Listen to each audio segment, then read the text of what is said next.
level in 2027. The answer from European capitals has been as resounding as it is clear.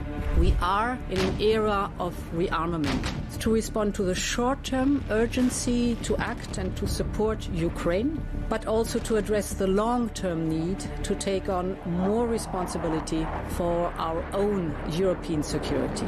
On Saturday, we also agreed a new £2.2 billion loan for Ukraine, backed not by the British taxpayer, but by the profits from frozen Russian assets.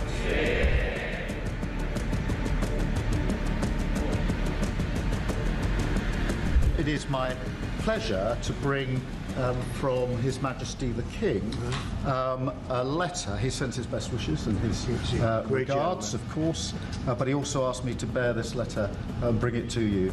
So can I present the letter from the King to you? Thank you very much. Am I supposed to read it right now? Yeah, please do. I will do. I've got to tell him what your reaction is, so I need to know. I need to know. He is a great gentleman. A great, great gentleman.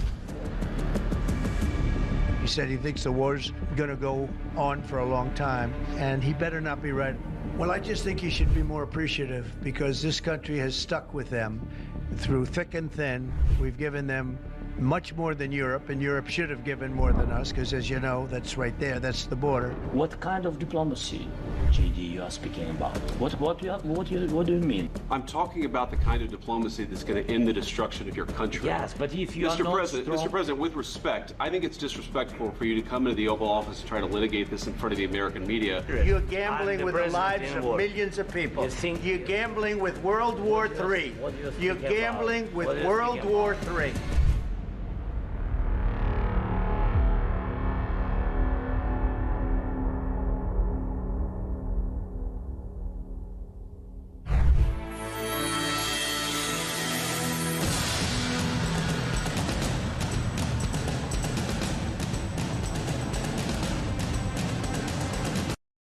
Across the UK, on DAB+, on your smart speaker, on your smart TV, and on your side. This is Talk.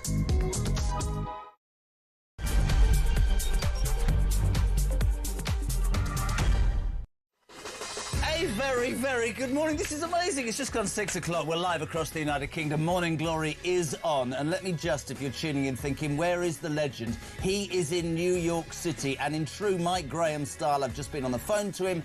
And he's out in a bar at 1 o'clock in the morning. He deserves the time away. He got me for a few days, you unlucky people. And what can I tell you? There is so much to talk about.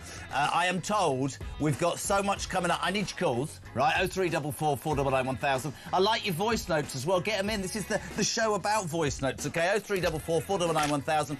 That's the WhatsApp number. You can text the show as well. 87222. Start your message with the word talk. He's got the best team in radio, they've written down here. And my God, have we got a show lined up for you. 2 o'clock, of course, today. That judgment, the Bell Hotel judgment, will be made known.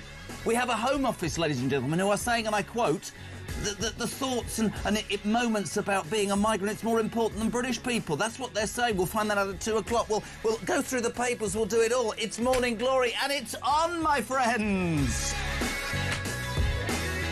Goodness me, I'm up for this. We say a very good morning to a man who, I have to say this, has saw me naked 30 minutes ago. Charlie Rowley, good morning. How are you? Well, I'm still lost for words. I didn't know you were going to come into my room. Well, neither did I. Are you in a good mood as a result? I am delighted. I found myself saying, I'm so sorry, I'm not in very good trim for a 60-year-old. And he went, oh no, you look great. You do look great. I can confirm to your listeners, who are now veering off the road, I'm sure. Probably they're not. And I don't mind if you want to send me a message saying where's my, I'll fill you in. We've got loads coming up on the show. Charlie, let's get straight to it. I mean, it's an important day. But let us start, please, with that story. The Epping Forest judgment, a massive judgment a couple of weeks ago.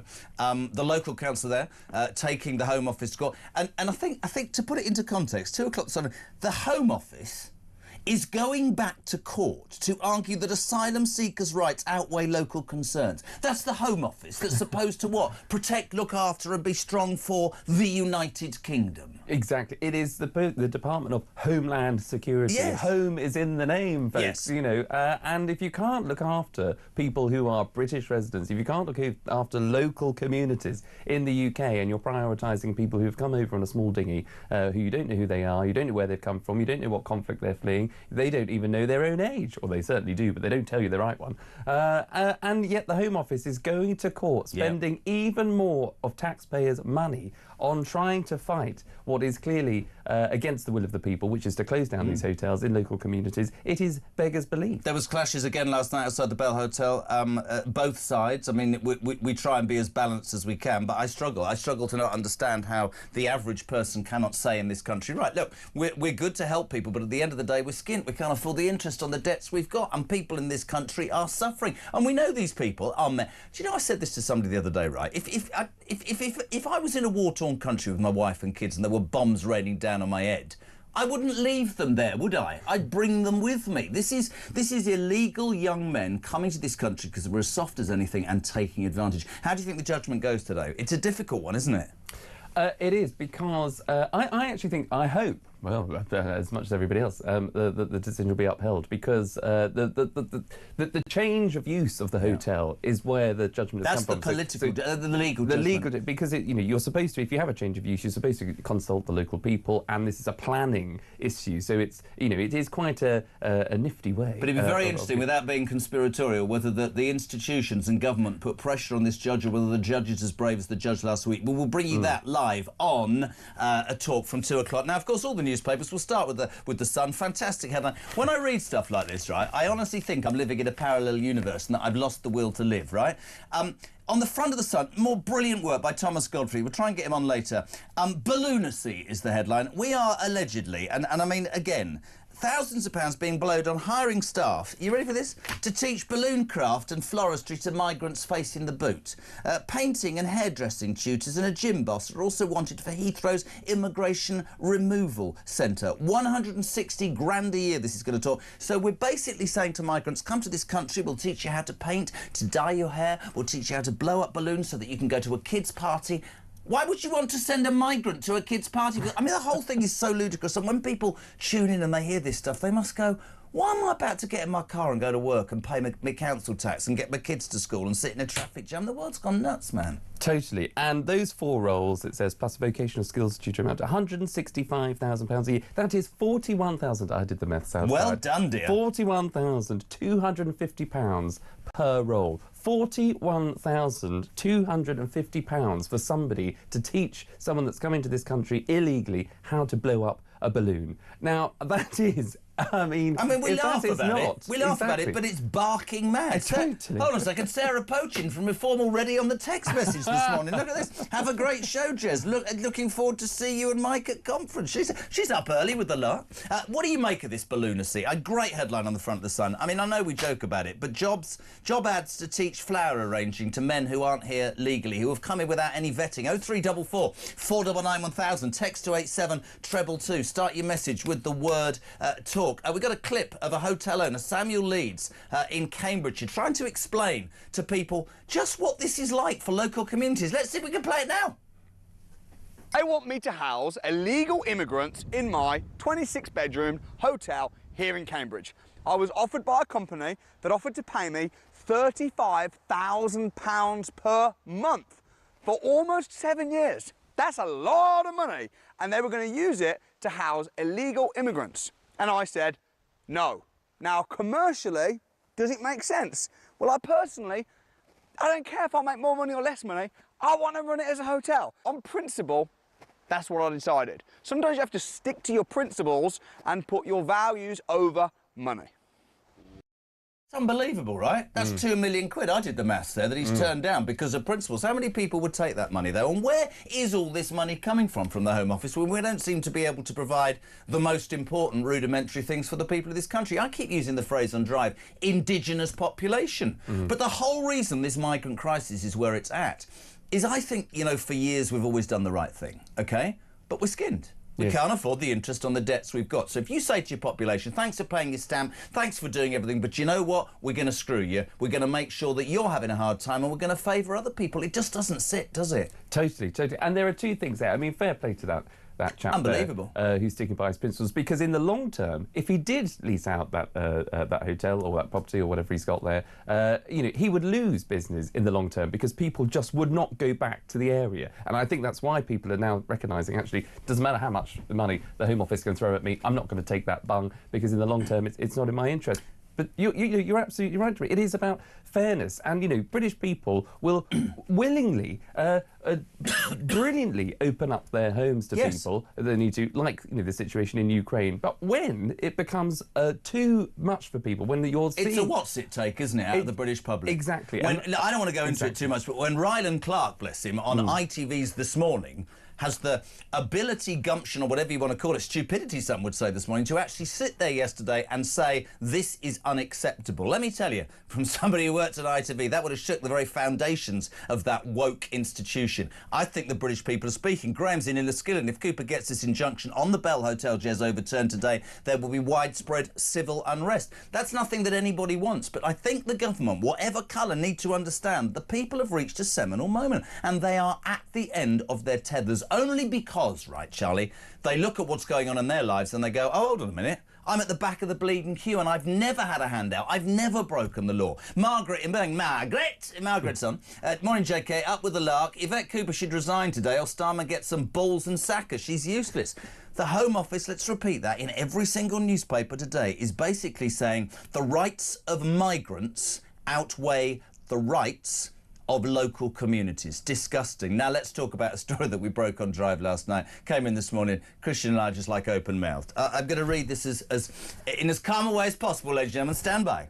Essex Council has offered support to staff who feel unsettled by St George's flags that have been put up across the country in recent weeks. In an email last night, Essex County Council bosses told workers that the flags may evoke feelings of discomfort and be associated with anti-immigration rhetoric, particularly those colleagues who are of colour. This is money being spent by Essex Council if you're traumatised by seeing the United Kingdom flag. The brilliant J.D. Vance, Vice President of the US, well, he sort of pushed back last night in an interview on Fox News. This is J.D. Vance. We need more like him here. It's okay to be proud of your country. It's in fact a good thing to be proud of your country, and we should push back against the crazies who say we should be so ashamed of our culture and of our heritage that we shouldn't be willing to fly a flag. It's craziness. We got to call that craziness out. I'd encourage our European friends to follow suit.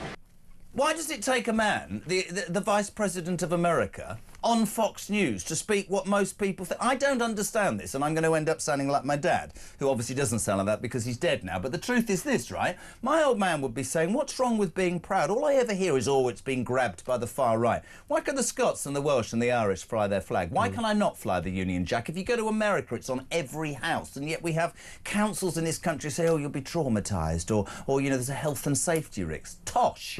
It's rubbish, man. Totally. And you know what?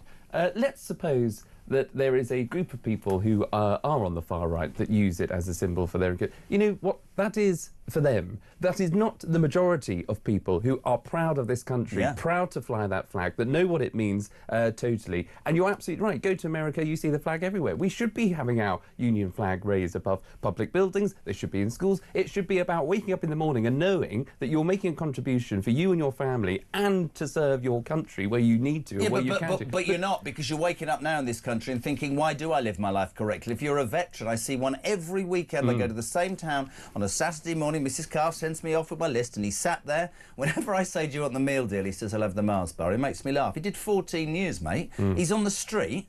There are migrants in a hotel down the road. That is not logical, it is not fair, and it is not sustainable. And for people who think that this is rhetoric, you're missing the point. For J.D. Vance to say it, I want politicians to say it. Nigel Farage this week stood up and talked about deportations. And whatever your political persuasion, I think a large number of people in this country will have gone, well, there's somebody who seems to be listening, reading the room, understanding what people are thinking. Do you know what I mean? Totally. And look, you talk about politicians, Sally, the only credit, which is decent of me, I think, being a former Tory, to give... You're a former Tory, are you? Well, I'm a... sorry, an exclusive at 6:15. Have you moved to Reform yet? Former Tory advisor, I should say. Ladies and gentlemen, we've been on Morning Glory for 15 minutes and we might just have got a Charlie Rowley exclusive. As a former Tory advisor, but there is the deputy leader of the Labour group on Essex County Council that said everybody should see the flag as a symbol of their nation, which would represent all the values of Britain, including tolerance. He is right, but why do so many other people who work at the council, clearly civil servants and people that work in Whitehall, and other people on the far left and left, who don't see it as that symbol? So he is right. So there's a bit of balance there just for the Labour group. But you're absolutely right. Why should people be tolerating this? Why are veterans sleeping on the streets and not put into that hotel accommodation over and above people that come from, Eritrea? Now, there'll be many... Mate, absolutely. I wake up and I come in here and I read Balloonacy on the front of the Sun. I read on the front of the Daily Mail. I read on the front of every single... The Times, everywhere. I'm not talking about the Telegraph. I'm talking about the Mirror. And you go, sorry, where am I living right now? Because people are on benefits because they've made a choice. There are many who don't get what they deserve. I don't have a problem, as I said to you downstairs, paying taxes for people who are hard up. I don't have a problem with looking after those who can't help themselves. But we have got to a point in this country where we seem to wipe the backside of people who are taking advantage. And, I mean, it shook me the other day. I said this. The King, when Macron, that little man, was over visiting, he said, we don't have a border between us. And I remember thinking, I'm a royalist. If you haven't got a border, Charles, you ain't got a kingdom. If you ain't got a kingdom, you're not going to be king. We have a border. We're an island. That doesn't mean we can be labelled unfair. It's just we can't afford to wipe the backside of the rest of the world when it's impacting on this country. And honestly, every single day, this is not going away. And when the loony left go, oh, you're all far right, we're not. We're just talking common sense, and that's what talk is about. 0344 499 1000. Nan in Wales. Is that your Nan or is that your name, Nan? I don't know. Good morning, Jez. If the court judgment today goes in favour of the Home Office, it with the straw that broke the camel's back. Close the blooming hotels, put them into detention centres and arrange their flights back to their home. It's an insult to hard-working Brits. Sean, good morning. He's in Gloucester. Do you know who lived in Gloucester? No, you? Dr. Foster, you thought I was going to say something else there, didn't you? I think we are now finally... He thought I was going to say Fred West. I think we are now finally realising how far the loony left have infected everything, Jez. They ruin everything and their arguments are illogical. To get out of the mess we're in, we need a radical change, and it's looking like that change is Nigel Farage and the Reform Party. Immigration is just the tip of the iceberg of the issues that have been created. Mark, good morning in Croydon. Jez, the fact the Home Office are challenging this tells you all you need to know. They don't give a damn about us. They must be a bigger picture we can't see as to why they continue along this path with the illegals and the cost. Let's talk about that, right? Let's talk about the logistics or the sense of politicians who still seem to be beating the drum that we should be concerned about the rest of the world to the detriment of the United Kingdom. I've had to stand up arguments with people who go, but we're Great Britain. We should do the right thing. Yeah, but we can't afford it anymore. We have a government that's apologising. It seems apologists. And what I found really interesting is, if you speak to Starmer and all of his cronies, they're globalists, aren't they, Charlie? They want to look good in the world. I've Harry Cole on this week from DC, right? You know what he said to me? Americans are laughing at us, mate. Laughing at the fact that our country is being invaded by illegal migrants. Laughing at the fact that free speech is being quashed. Laughing at the fact that we have millions of people on benefit who are taking advantage. That's the truth. Totally. And how many times... This is where we are today, because with that ruling, I think, whether it's Nan there, your last caller... Nan. Yes. Who sort of, she is right. This will be the straw that breaks the camel's back, because how many times do politicians need to be told? So whether it goes back to Brexit, there was a referendum, there was an outcome. The idea that the government then wanted to overturn it, have a second referendum, all of that nonsense. You go with what people... And the idea that the government have put itself deliberately, squarely against the British people, against people in Epping, against every other local authority that wants to make this kind of challenge, is absurd. UKIP won the European elections in 2014. There was a referendum in 2016. The Brexit Party came out on top, I think, in 2019. Boris Johnson won in 2019 on the premise of getting Brexit done. What a letdown he was. And that's what the people wanted, obviously, and that's what they voted for. But for too long, too many governments and people in positions of power have not been listening to the British public on this issue, and that is why Nigel Farage is as popular as he is. He's speaking the language. Are you moving to reform? Hard-working. It's hard not to be attracted to them. Very interesting, very true. It's incredibly because when you're looking at the state of the country, not just when it comes to illegal immigration, but just politics in general, when you have a blob of civil servants that always say, I mean, just take the Home Office. They are a blob of civil servants that are saying, no, Minister, that's far too difficult, or no, we've got to send money. Oh, I would rail back, mate. And you need somebody to come in and really, I think, as a whirlwind through departments and shake it. And he seems to be the man. Kemi, I think, needs a bit of time. Needs a bit of time. Can we? Sorry. What did she say this week? Well, we're still talking about it. It's been 12 months, love. You lost because the British people didn't believe a word you say. Let's have a look at the scene, by the way, outside the Bell Hotel last night. Let me just tell you this. 2 o'clock today will be the judgment. As Charlie said, our own Home Office is saying, we believe migrants' rights are more important than yours, the indigenous population. This was last night. Send them back! Send them back! Send them back! Send them back! Send them back! Send them back! Send them back! Send them back! Send them back! Send them back! Send them back! Send them back! I have mixed feelings about that, right? Because, of course, there are people that will look at that and go, that's thugs in jackets shouting, send them back. I prefer to remember the stuff at Epping with the mothers who were saying, I'm concerned about my teenage daughter. I've got a teenage daughter. There was a disgusting story on Dorset Beach the other day where that migrant stuck his hands down a young girl's trousers and the judge went, we can't send him to jail. It was a mere aberration. He's had a hard upbringing. He can stay forever. That drives me completely and utterly insane. We've got voice note number 1, 21 minutes past 6. James, you're on, go. Good morning, Jazz. Now, I am getting sick to death of working hour after hour, 6 days a week now, like most people in this once brilliant country, paying for these to come on these boats. I want to go to work and I want to pay for ex-veterans so they don't have to live on the street, and old age pensioners so they can put their heating on. That's why I want to go to work. When are this government going to wake up and start smelling the bloody coffee?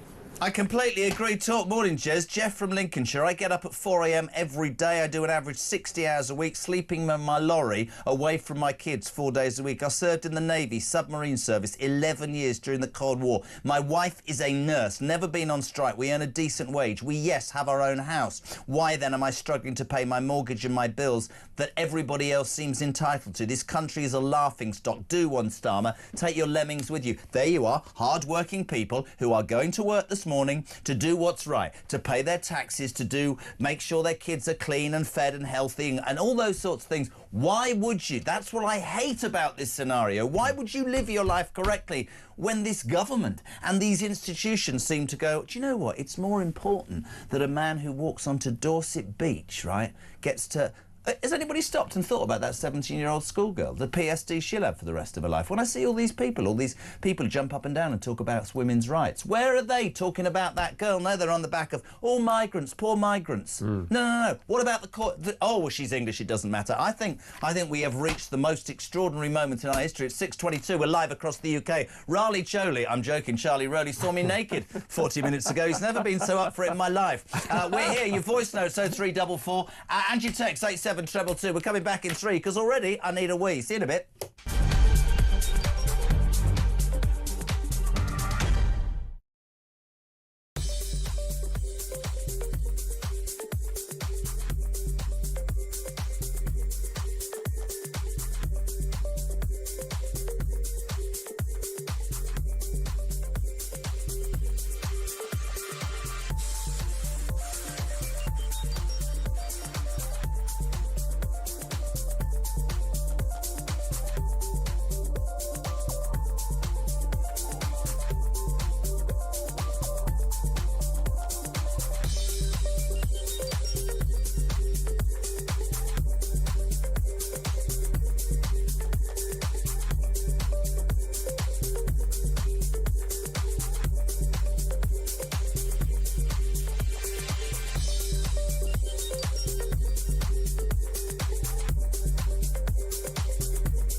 those things that we're in this situation, and it's insane that we're in this situation. We should never have been there in the first place. This is, you know, this is year upon year, decade upon decade of open borders, mass immigration, total stupidity, putting our own people at risk. We don't know who these men are. They, you know, they have this habit of tearing up their documents in the middle of the English Channel, and here we are.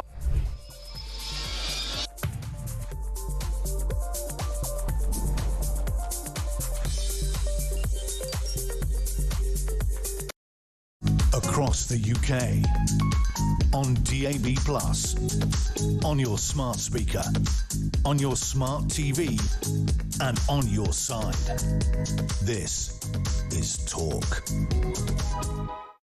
About 6:25, we're live across the United Kingdom. It's Morning Glory, you unlucky people. Jez for Mike for the next few days. Don't worry, he's landed in New York, and like all members of the Graham clan, they did not go to bed. They're out in an Irish bar, so I can't put him on. Thanks for tuning in this morning. We're on till 10, 0344 499 1000. And in this first hour, we're joined by a very excitable Charlie Rowley, who saw me naked 45 minutes ago. My wife is listening and has just... I think I'm going to buy a flagpole for the front of our house. I'm so what's it off with it. There you are. That's the power of Morning Glory.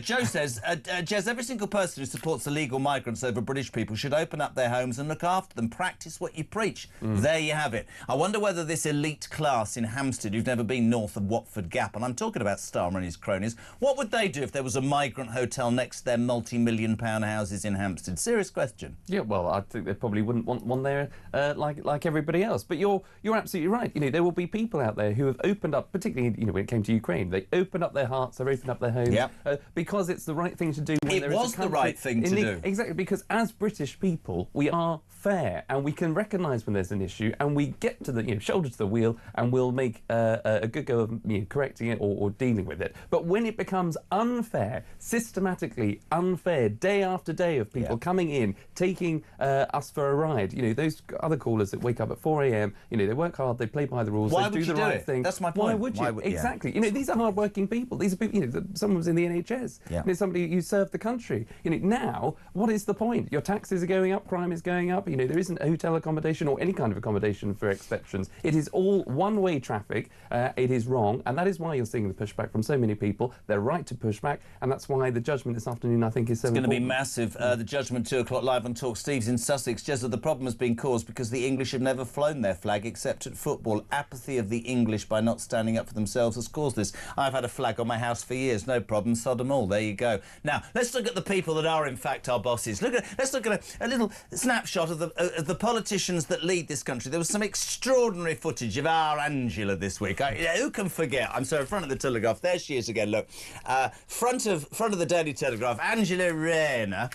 You can see the tattoo. I don't know what it says, downwards. She's got the vape, she's got Lambrusco, she was in a blow-up dinghy. Apparently, not heading back into Britain, she was trying to get, well, she was outside the front of a new £800,000 house flat in Hove. The third property, not the constituency house, not the Admiralty Arch Grace and Favour apartment. No, this time an £800,000 house. Now, we're not quite sure how she got the mortgage, OK? We're not quite sure why she needs 3 houses. We're certainly not impressed with the fact that she and many other in the Labour Party have been saying for years that it's disgraceful that people have second homes and take them away from locals. But there's a great story out this morning, which is I'm going to keep doing again and again.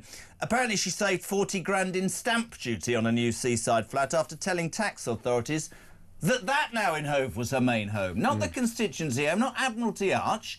So there we have it. You know, people going to work. Angela Rayner, the darling, you know, the darling of the Labour people and the unions, as bad as the rest of them, mate. Well, I think that's absolutely right. And look, you know, there used to be a campaign slogan to stop the boats under the Tories, and if you saw that dinghy coming your way, you'd want to stop. I'm surprised because I thought she'd be in Ethiopia, didn't you? Have we got the Ethiopia? Have you ever seen the Ethiopia clip? I'm afraid the woman can't say... While they get that up, I'll tell you, we've got a voice note straight away. Laura on Angela Rayner, go. Morning, Jeremy. Good to have you on early. Laura in Wiltshire. Completely agree with you with the whole Home Office Yvette Cooper story, but don't let it get away, make you not notice what Angela Rayner's been doing, the Vicky Pollard of our government. Looks like she's managed to dodge 40 grand of stamp duty. Apparently it's all entirely legal, but how utterly hypocritical of her. Anyway, hope you're not too exhausted by the end of the morning. Great show. What a lovely lady, Laura Welsh. It's true, though, isn't it? You know, Angela Rayner, the darling of the unions, right? The woman who, you know, talks about working people, about as far removed from working people. We're quite surprised at Morning Glory, because usually, honestly, the trip... I've got to play this. This is her in Ethiopia. Have a listen. It's been an incredible experience coming to Ethiopia. The UK is committed to working with Ethiopia and the UK economy to work with the Ethiopian economy. His aspirations for Ethiopia's future. It was great to visit Ethiopia's stock exchange and learn more about how it's unlocking Ethiopia's potential. We will build on to deliver jobs for Ethiopia and the UK. The UK continues to work with Ethiopia here in the UK and Ethiopia. Ethiopia. She can't even say Ethiopia. That is the Deputy Prime Minister of this hellhole that's called the United Kingdom. Ethiopia. Where was she again? Ethiopia. You wouldn't have known, would you? But on a serious note, dodging 40 grand's worth of stamp duty, dodgy as anything. Well, you've just said she is the Deputy Prime Minister, but as part of that, she's also the Housing Secretary. That is what's beggars believe about this whole thing. I don't know if you... Mike, genius, as you know, I'm in love with him, but sorry, that didn't sound right, but as a broadcaster, he called her this week, this is genius, the Minister for Housing herself. Yes. And no other bugger. Let's be honest, 3 houses, 3 pads Rayner. Yep. And she called them Tory scum, and she talked about jobs for the boys and the noses in the trough. Exactly. They're worse. It is exactly as, do as I say, not as I do. This all goes back to when Starmer came in and had all the freebies that were, thrown at him. She is now, before... casually before a budget comes into place in the autumn, where taxes are clearly going to have to go. We'll talk about that next, shall we? Where they're looking at property, exactly, where they're looking at trying to make a pretty penny from people's properties, and she has gone to what seems to be saved a pretty penny herself on this stamp duty by not necessarily breaking the rules. She hasn't broken the rules, as your last voice note said, but as a politician, as someone that needs to be whiter than white in terms of doing things by the book, she has not, I don't think, adhered to the moral code by, effectively flipping houses by saying, oh, I'm changing my location all the time. to save a bit of money. No one else can do that in this country. No one else would do it in this country, I don't suppose. But there you go, that's the Deputy Prime Minister. That is our Deputy Prime Minister outside her seaside apartment in Hove with a bottle of Lambrusco. Look, such terrible... So these are the people, right? These are the people that govern us. We'd love to hear your thoughts on our Ange. Who is that paddling? This is what is that the ex-ginger-headed MP that she was knocking off, allegedly? Or is that... Look at her. Honest to God, man. Who is that? Is that Starmer? I mean, is it Starmer? It doesn't look as good as me, does he, at 20 to 6 in the morning, Charlie? Come on. They've got a paddle there, so it can't be Starmer. They're up the creek without one at the minute. Oh, very good. Stand up, coming your way not. 0344 499 1000. What do you make of Angela Rayner? 03... She's been in Ethiopia. 0344 499 1000. Let's now talk about a woman who can't bleed and well add up. Right? I cannot in my life, and listen, I voted Tory in my life, I didn't last time, I thought they had lost everything, the ear of the British people, and I felt massively let down. Rachel Thieves, Richard III, Rachel from Accounts. I'm an economist, really? Your fringe is crap and you can't add up. On the front of the Daily Mail this morning, now Asda boss tells Reeves, stop taxing everything. I remember, front of the Mail, I remember... during the campaign, when you're broadcasting, everybody would know this, you have to be quite balanced, right? I remember thinking, I do remember 79, and I do remember the last Labour government, and basically what happened was that any union that wanted a pay rise got it or went on strike. And the only way that Labour ever pays for anything is to tax everybody. And there are many rumours, are there not, that Rachel Reeves is going to tax Middle England. Am I right in saying she's summoned Torsten Bellend, who's about 11, to be her new sort of financial guru? This is the guy that came up with the slab for Ed Miliband, isn't it? Oh, it could be. I didn't know the that. slab yes, when he was the leader that said, the Edstone. that was him. Yes. So she is essentially the most incompetent Chancellor we've ever had, and we are heading potentially to going cap in hand to the IMF because they've made such a bleeding mess of it all. Totally. I mean, think back to the election. You know, it was only last year. You know, she was very, very clear, very unequivocal. We are not going to raise taxes on your income tax, on VAT, or national insurance. What does she do? As on coming into office, raises national insurance. Do you rate her? No. No, I'll just take her there because she would argue. I think it's only fair that we balance this. This is Rachel Reeves. She swears that she's an economist. Have a watch, have a listen. In your own. Well, I'm an economist. I studied economics. I got a master's in economics from the London School of Economics, and I worked as an economist at the Bank of England. Well, there you are. I'm an Ethiopia. I'm an economist. How can she be an economist? She can't add up, man. The head of Asda's saying it. Businesses. When you come to power and you go, it's all about growth.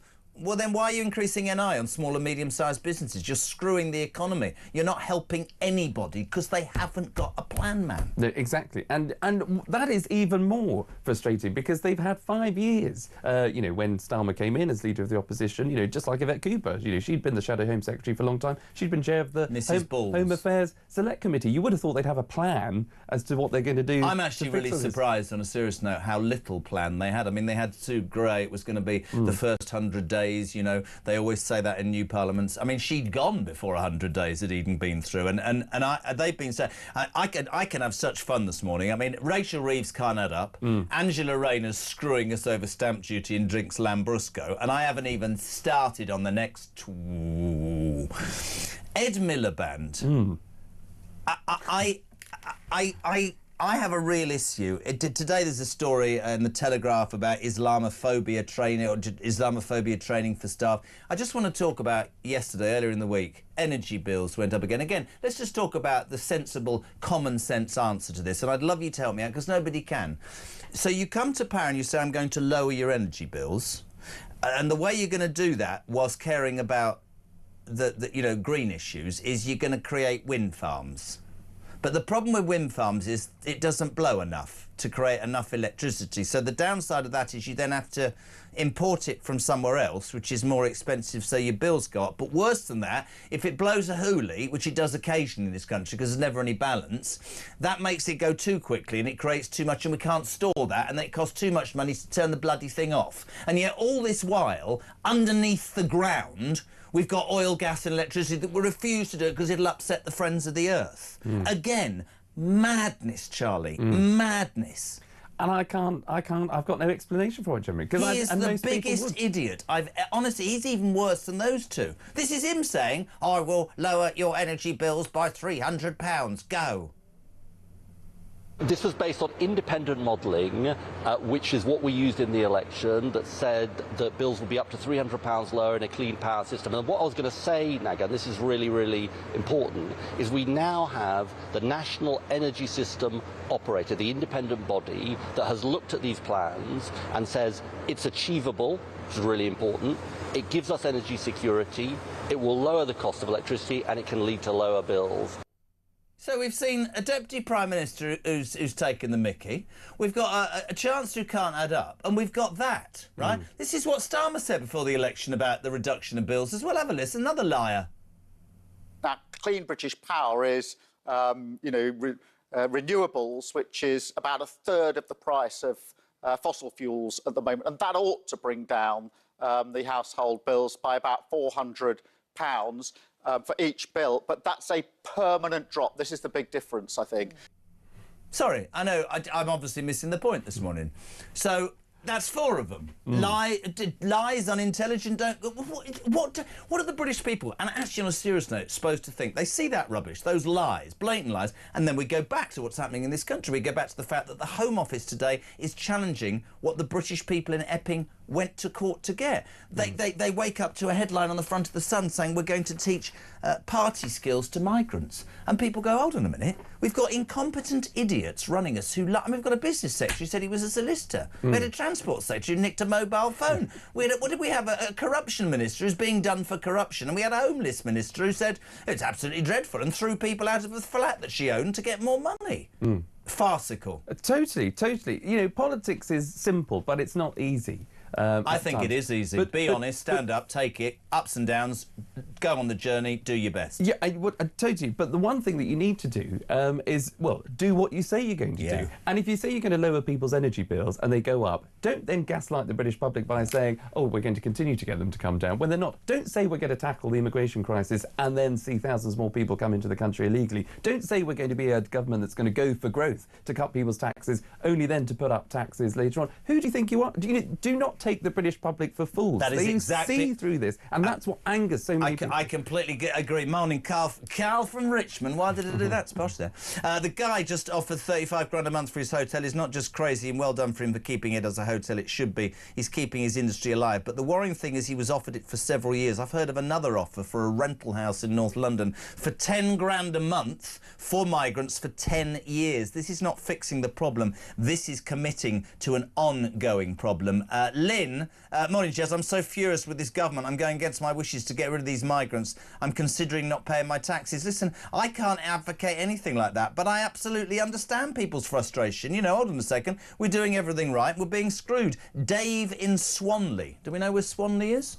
I don't know. No. Nice to hear you in the morning, Jenna. Another stealth tax that will be heaped on working people is the proposed tax on landlords. That will immediately be passed on to the tenant in increased rent. Absolutely. Derek Fisher. We Americans are not laughing at the UK over illegal migration. We are crying for you. Lovely. Thank you so much. Joe in Oswestry. Do you know the most famous person that came from Oswestry? No. Ian Woosnam, the golf. I don't know where that's come from. Morning, Jez and Charlie. Oh, we're a couple. I'm up at 4, 6 days a week, drive 60 miles to work, get home at 9 in the evening, too tired to eat, too tired to enjoy my one day off. I can't afford a holiday. I can barely afford my shopping. I feel like nothing but anger every day. Slim from Burnley. Been on the jab. Slim's on. Good morning, Jez. Union Jack and St George's flags are lining the roads everywhere up there in Burnley. Good. And surrounding areas, and it's great to see. Great show, mate. Would be great to see yourself and Mike Graham doing a show up in Burnley.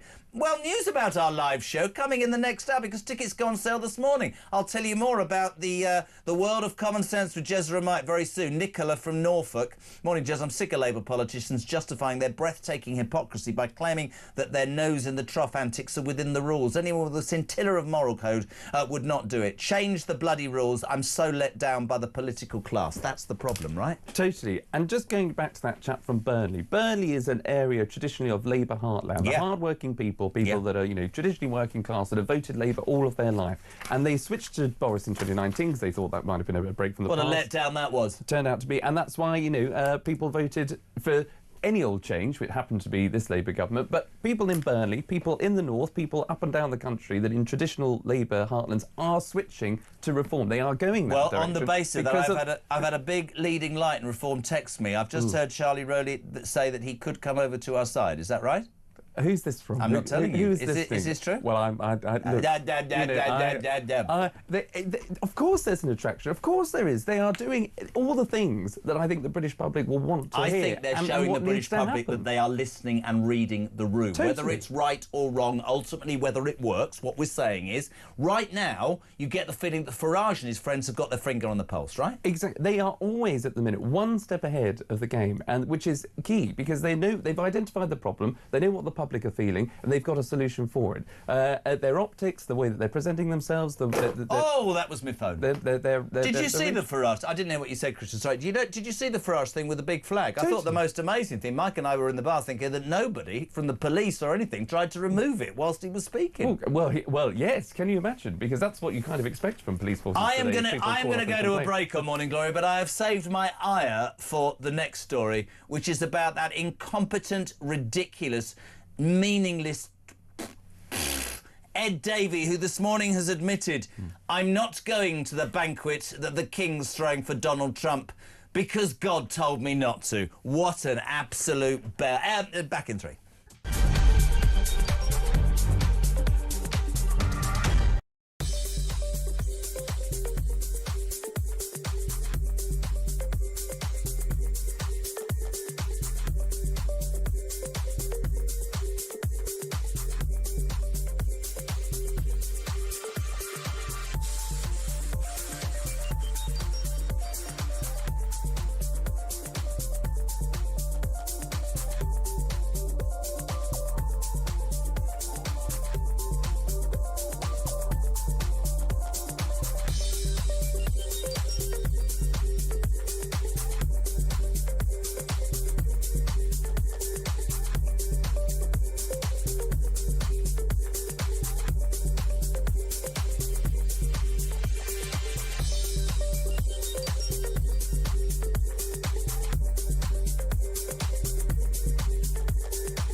across the UK, on DAB+, on your smart speaker, on your smart TV, and on your side.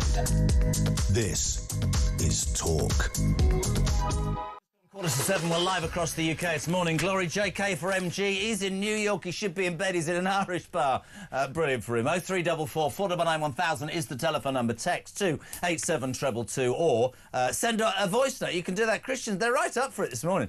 The world's changed. Yesterday, Charlie Rowley, I tried to get hold of Bournemouth Water because there was some discrepancy about my direct debit. It took me 23 minutes, and congratulations, I eventually got through to Manila. That's the truth. Manila. I honestly am having a nightmare. Right, now, as we know, right, just a quick look at politics. We talked about Rayner dodging council tax. We talked about Reeves, front of the mail, being slagged off by the Asda boss. We've talked about Ed Millipede, he's anyway, about net zero. I've saved my biggest ire for this next guest. I have no idea, right, what Ed Davey. I still don't know what he stands for. I've no idea how the Liberal Democrats got 72 seats. I remember seeing him dressed as something out of Greece in the back of a car and bungee jumping in a sort of lycra suit off the edge of something. This man has come out today and said that because of his principles, but more importantly because God told him, he's not going to the banquet that the King's throwing for Donald Trump. How in the name of the sweet Lord does Ed Davey get 72? I mean, he's an idiot. He's another one. Well, he's the kind of guy that I think would look more comfortable in that dinghy with Angela Rayner, because that's what he did throughout the whole election, sort of appearing in wetsuits and doing all kinds of odd things. It was true, wasn't it? It was really weird. But you're absolutely right. I mean, you know, he's boycotting Donald Trump's state visit. So what? Who cares? See you, Ed. No one, you know, no one is looking. Cares. No one is looking at you. You know, it's not about you, dear Ed. You know, dear Ed. You know, because you're right. Nobody knows what the Lib Dems stand for. They splashed off votes because people left the Tories because of all Reform have actually said, which I think is really interesting, that you could look at how Nigel Farage has mentioned this a couple of times, that you could look at how they targeted certain seats. I can't believe they won 72 seats with 3.4 million votes, and Reform won 4 with 4.1, 4.2. So there's something to be learned. But he's an absolute entity. They're coming in now. Voice notes 0344 499 1000. This afternoon, of course, the Bell Hotel judgment's gone to the Court of Appeal. Our own government, ladies and gentlemen, yesterday admitting through their KC that asylum seekers' rights outweigh local concerns. John, voice note, go. John from West Yorkshire here. Hope you have a good couple of days on the show.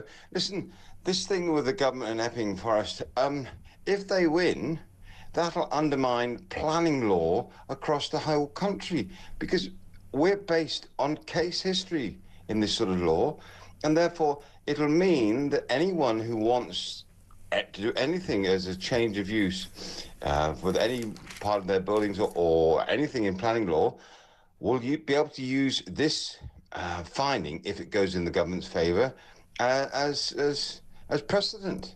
I mean, undermine everything. Have a good day. Bye-bye. Completely agree with him, but if you cut through it, what he's basically true about is that yet again, it seems that the priorities, that's the word I want to use this morning, the priorities of this government are fundamentally wrong, aren't they? Look at this story on page 2 of The Sun today, which is really interesting. The poorest hit hardest by a 4% rise in cost. Britain's poorest families have been squeezed the hardest by the latest rise in prices, right? I'm not into figures and stuff like that, but the reality is, when you've got a government that comes to power and talks about, you know, working people. Somebody said to me the other day, the Labour Party's name was because it was about the labourers in this country. I spend a lot of time in Newcastle. I'm telling you this, there is not a working person north of Watford Gap, and there are many who would believe that this government is talking for working families, and they still con themselves into believing that. I think that people want honesty. You talked about what politicians should be doing. Be honest. I'm sick of people pretending to be squeaky clean and then you find out they're into rent boys or cocaine. Stand up and be who you are. Stand up and tell the truth. Totally. And don't take the British public for fools. Don't gaslight the British public. You know, but it is just... You know, when you wake up in the morning, as your listeners and viewers do, as they say, they get up at 4 in the morning. What do they wake up to? They wake up to crime up, illegal immigration up, energy bills up, taxes up, you know, inflation food up, is everything up, everything, council taxes up, unemployment is up, you know, taxes are up, you know, Mike's up. Pardon? Mike Graham's up. Mike Graham is up. He's always up. You understand? You see what I did there? You weren't quick enough for that. The only thing worth getting up for. But you know, people are just at breaking point. And when you hear that this government has just got its head in the sand, its fingers in its ears, when it's going against what the British public want through these kind of court judgments, that is what is annoying British people, rightly so, because it's a lack of fairness in this country, and that's why so many people are screaming out now for change. Completely agree. Steve's in Barnsley. Here's an idea, Jez. Make it law that whatever is written in the manifesto must be delivered. If you lie in any other job except a weatherman, who remembers Michael Fish, then you lose your job. It's quite simple. Beatrice is in Worcester. Jeremy, this court ruling today, if this goes in favour of the government, I wouldn't like to hazard a guess as to what the response will be. Voice note. Davey's in Essex. Good man. Morning, Jezza. Dave from Essex. Mate, my house went up for sale last week. I'm moving to Thailand. I've just had enough. I don't want to hear any more about the UK. I'm just absolutely sick of the stuff that's going on here. Brilliant. I don't know what we're supposed to say when a man phones up and says, I'm selling my house and going to Thailand. Good luck. Have a nice time. Send us some pictures. 9 minutes to 7. We're live across the UK. If you want to be part of Morning Glory, Mike's in a bar in New York. It's Jezza for the next few days. 0344 499 1000. Back in 3.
Now? Flynn has said, Samara, I agree with you all the time, but you're just boring. I refuse to work for ITV ever again. Oh! What just happened? Fridays at 9 on Talk.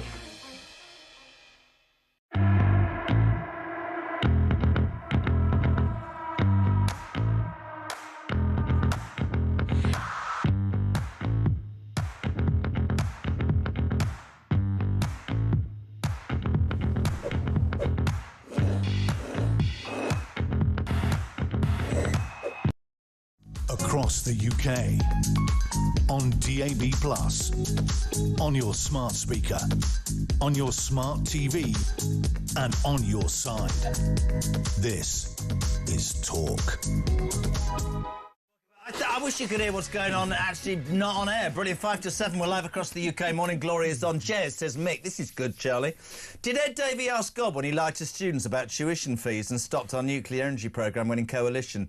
because when politicians mention God, says Mick, I sort of believe they're finished. It's interesting. And also... Oh, go on. Sorry, just on Ed Davey, because it's just come to me, and it should have been the first of our... You know, this is the guy who was the Minister for the Post Office during the whole post office scandal, and I don't think he was seeking God's help when he was trying to help the people, you know, the post office... You're becoming as big a bitch as me. Well, sorry. Michael's in Birchington. He says, Swanley's in Kent, you idiot. Good morning, Jez. If Starmer had sold me a car that failed to do what he said, it would have been returned in short order. Why do we have to wait till 2029 to get rid of this ridiculous government? Pat's in West Sussex. Brilliant. Good morning, Jez. I know I'm a bit thick, but when did the word lying suddenly become gaslighting? It's bloody lying. True. It's true. Very true. Dave's in North Wales, which is great. Good morning, Jezza and Charlie. I've never been so depressed as a British hard-working taxpayer. The government rips us off, the councils rip us off, the illegal migrants laugh at us, and they rip us off as well. The only good thing after all this is Labour will not govern this country again, and I live in Wales, and I can tell you that. What? Morning, Jezza and Peeping Charlie. Why are you known as Peeping Charlie, says Tony from Sussex. The fear on Rowley's face. I've never met him. I have a horrible feeling that the court is going to be persuaded to go against the majority of the people of our still great country and overturn the earlier ruling of Epping. Great show. We miss Mike, but we love you too, Jez. And say good morning to Peeping Charlie. Who's this? This is Tony from Sussex. Tony from Sussex? Yes. No idea. What, Peeping Charlie? Peeping Charlie. It's quite worrying, eh? I'd hardly call you PC. Can we call my lawyers, please? Tickle your what? My lawyers. Did you say tickle your No, lawyers? call Call your lawyers, right. lawyers. Calls on 0344 499 1000. Text to 87222. It is Friday morning. We're live across the UK. The big news before we let you off to go and see the man in Sussex. Harry's coming back to the United Kingdom next week. I'm so bored of this. Did you see the Meghan Markle stuff? The only good thing about that if you saw the video, we'll play it after 7. In the middle of it, somebody's doing pottery. It's a bit phallic. It's like a penis, if I'm completely honest. But when I see her going, bread, this is such a great feeling to slice bread. I don't know why he's coming back. I don't know what the hell it's all about. Be very interesting to see. I would welcome him back. Would you? With his tail between his legs, which clearly I think his is ginger going to tail happen. between his ginger legs. He has done awful things to his family, writing a book, you know, calling them racist. He's been obviously swept up in whatever relationship this is that he's in. If it is the end of his relationship with Meghan Markle, if he wants to come back to the UK, I think we would welcome him. Don't think his brother will. He's been a silly, angry child. Well, I'm going to listen. I'm only here for 4 days, so they can get rid of me. The very first time I met a very high-ranking person in News UK, that we were talking about this story, and they asked me my opinion. Harry and Meghan, him, the second world is whipped. I don't care what anybody tells me. She's done an absolute job on that kid. But the way he has trounced his family and trashed royalty, my thing's simple. If you don't want to be part of it, that's great. I don't have a problem. But you can't then spend your life only making money, slagging off the very thing you purport to not be interested in. I think they're hypocrites. She can never set foot in this country again. No, I think that's absolutely right. But for him, I would, you know, he's had a... You know, he's got a history. He has been a silly boy. He's been young. He's been an angry man, and he's done awful things. Do you think you can put him back on the straight and narrow, Peeping Charlie? Tony and I, we'll do our best, obviously. But he'll have to remain quiet. I mean, he can't have he can't be a working boy again, I don't suppose. No. But what she has done to turn his life upside down, and the way in which they've treated, has been awful. And so on a purely family level, I don't think his dad's well. I think we all know that. I think maybe there's something there. I know William won't see him. Can I just say that I've enjoyed spending an hour in your company more than I ever could possibly have imagined. Oh, that's very Where kind. are you off to now? Likewise. Sussex for a bit of a peep, Well, I know I might go for a bit of breakfast upstairs. Will maybe. you? What are you going to have? A bit of sausage, maybe. Right, it's almost 7 o'clock. We're live. We didn't even write that, and it was perfect. This is JK on Morning Glory. Mike is in America for the next few days. Thanks for tuning in. That's an hour down, 3 to go. If you want to be on, 0344 499 1000. That's your telephone number. Use the same one for the WhatsApp. Send a voice note. Tell us whatever you want. Later on today, that judgment, the Epping Hotel judgment, will be in. We've loads to talk up. Also, 87222. Start your message with the word talk. That is the number for text. The news at 7. Next on Talk.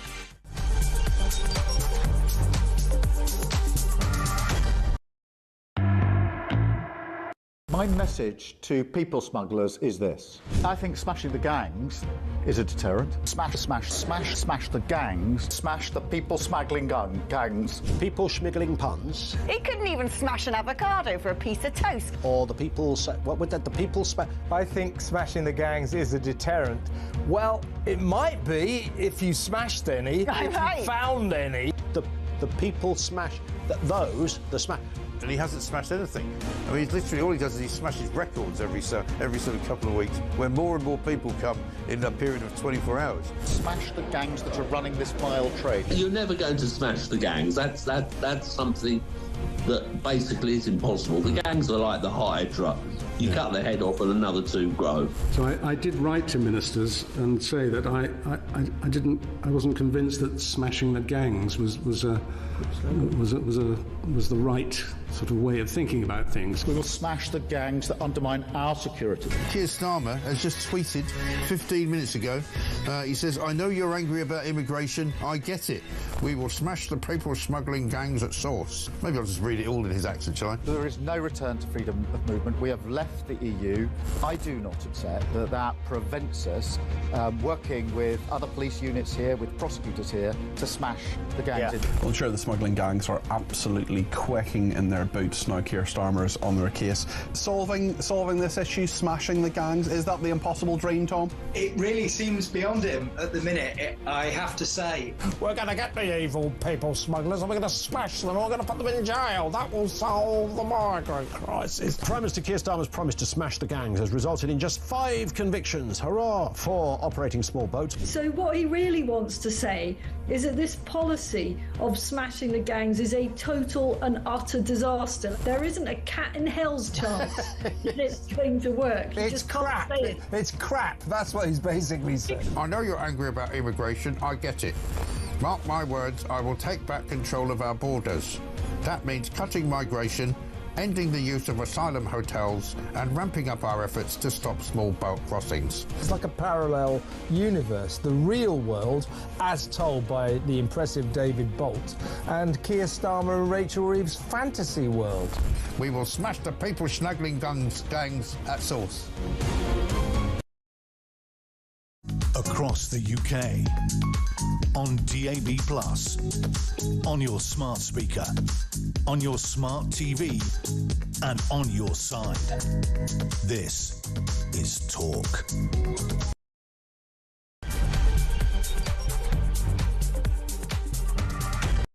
Very good morning to you. Just gone 7 o'clock. We're live across the United Kingdom on Morning Glory. If you're tuning in thinking, where the hell is MG? He's having a few days in the Big Apple. I spoke to him an hour ago. In pure Mike Graham fashion. He's not in bed, he's in an Irish bar, having a fantastic time. Deserves a break. You got me for 4 days, you unlucky bunch of people. So much to talk about. We'll get through it all. My God, if you want to be part of the show as ever, 3 ways of contacting us. You can ring 0344 499 1000. Tommy is getting ready to take your calls. We'll take your voice notes as well. Do it via WhatsApp. Don't really understand. Same number, 0344 499 1000. And text to 87222. Start your message with the word talk. Friday the 29th of August, I have to say, could be a very important moment in, I guess, this country's history. At 2 o'clock this afternoon, that Bell Hotel judgment. You'll understand and know this story. The local council went to court and said, we don't want migrants in this hotel, the Bell Hotel, and the court agreed. Our own government, the Home Office, are going against that judgment and saying, and I quote, via their case, this is the Home Office, is supposed to represent us. They've argued that asylum seekers' rights, ladies and gentlemen, outweigh local concerns. What do you make of that? How do we live in a country, right, where apparently the Homeland Security Department is supposed to protect us, supposed to provide us with a border, provide us with security, are essentially saying, no, people who come here illegally are more important. This on the back of a great story, by the way. I'm going to do this forever. We broke this last night on Drive. Essex County Council. Boo! Boo! They've offered to get this. It's a difficult one. Can we lose the bed? Because I just want people to understand. This is a bit like our tune. Da-na-na-na. Essex Council have offered support to staff, ladies and gentlemen, who feel unsettled by the St George or Union Jack flags that have been put up in recent weeks across the country. In an email that we got last night, Essex County Council bosses told workers that the flags may evoke feelings of discomfort and should may be seen as anti-immigration rhetoric, particularly from our colleagues of colour. And they've apologised and set up a system whereby if you feel that you're affected by seeing the UK flag, the best thing you can do is come and talk to a councillor. Not a word from our bloody government, but J.D. Vance, Vice President of the United States of America. Yeah, he's not scared of speaking the truth. This was him on Fox News last night. It's okay to be proud of your country. It's in fact a good thing to be proud of your country, and we should push back against the crazies who say we should be so ashamed of our culture and of our heritage that we shouldn't be willing to fly a flag. It's craziness. We got to call that craziness out. I'd encourage our European friends to follow suit. Why do I sit here and think that it takes the Vice President of the United States of America to speak sense, and not one politician in this damn country has the ability or just the cojones to stand up and say it? We say, oh, there you are on screen if you're looking. I love this. Across the UK, people are now painting the St George's flag on roundabouts. They're planting plants. I like what Mike said last week. We could end the pothole problem. Just go out and paint. Not that I'm allowed to condone. Well, actually, I don't give a toss. Just go and paint potholes in white and red. The council will fill them in really quickly. The First Lady of international politics. I love this lady, and she's got up nice and early to try and make me feel like I'm at home. We say a very good morning to Talk's international editor, Isabel Oakeshott. Hello. Good morning. You are making that up, aren't you, that Essex story? I swear to you, I swear on my life, this broke last night. Essex Council are feeling, they're concerned, and they're offering professional psychiatric support to staff who feel unsettled by St George's flags that have been put up across the country in recent weeks. In an email, we've got it, Essex County Council told workers that the flags may evoke feelings, Isabel, of discomfort and be associated with anti-immigration rhetoric, particularly for colleagues of colour. I'd love your response. I mean, my response would get me into a lot of trouble with the bosses if I said what No, it won't. No, it won't. The words that are actually in my mouth are "for F's sake." Is that acceptable Yes, to say it you like can. that? This is why that guy is leaving for Thailand. You know, he's literally going to the other side of the world because what the heck has gone wrong with people? How can they be traumatized by the sight of our own flag? And if they are, then why are they in this country? I don't get it. This is absolutely bonkers, isn't it? I mean, beyond bonkers. And bonkers. And you know, I'm going to say this to you, actually, because just in the last hour doing this, you know, you said... Somebody rang up, Isabel, right, and they said, so I wake up this morning, I wake up at 4 o'clock, I get ready to go to work and do my 60 hours, and I don't go on holiday, and I'm still struggling to pay this, that and the other, but I'm trying to do everything.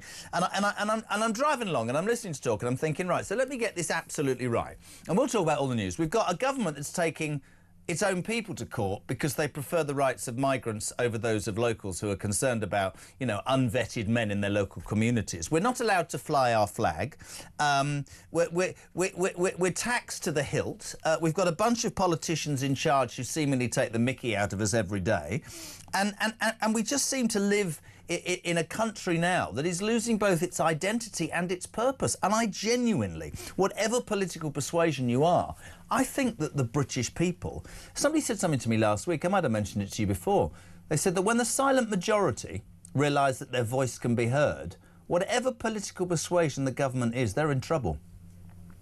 Absolutely. I mean, what is happening in our country, I think, is the beginnings of a revolution, a quiet political revolution. And it's that most British of revolutions where, you know, the most violent thing anyone's really doing is picking up a paintbrush and painting a roundabout that was a very dreary roundabout anyway, and now looks mightily improved by having a bit of red and white decor on it. They're putting up flags. Can you think of a more peaceful, respectful, legitimate way to say, actually, we're pushing back here?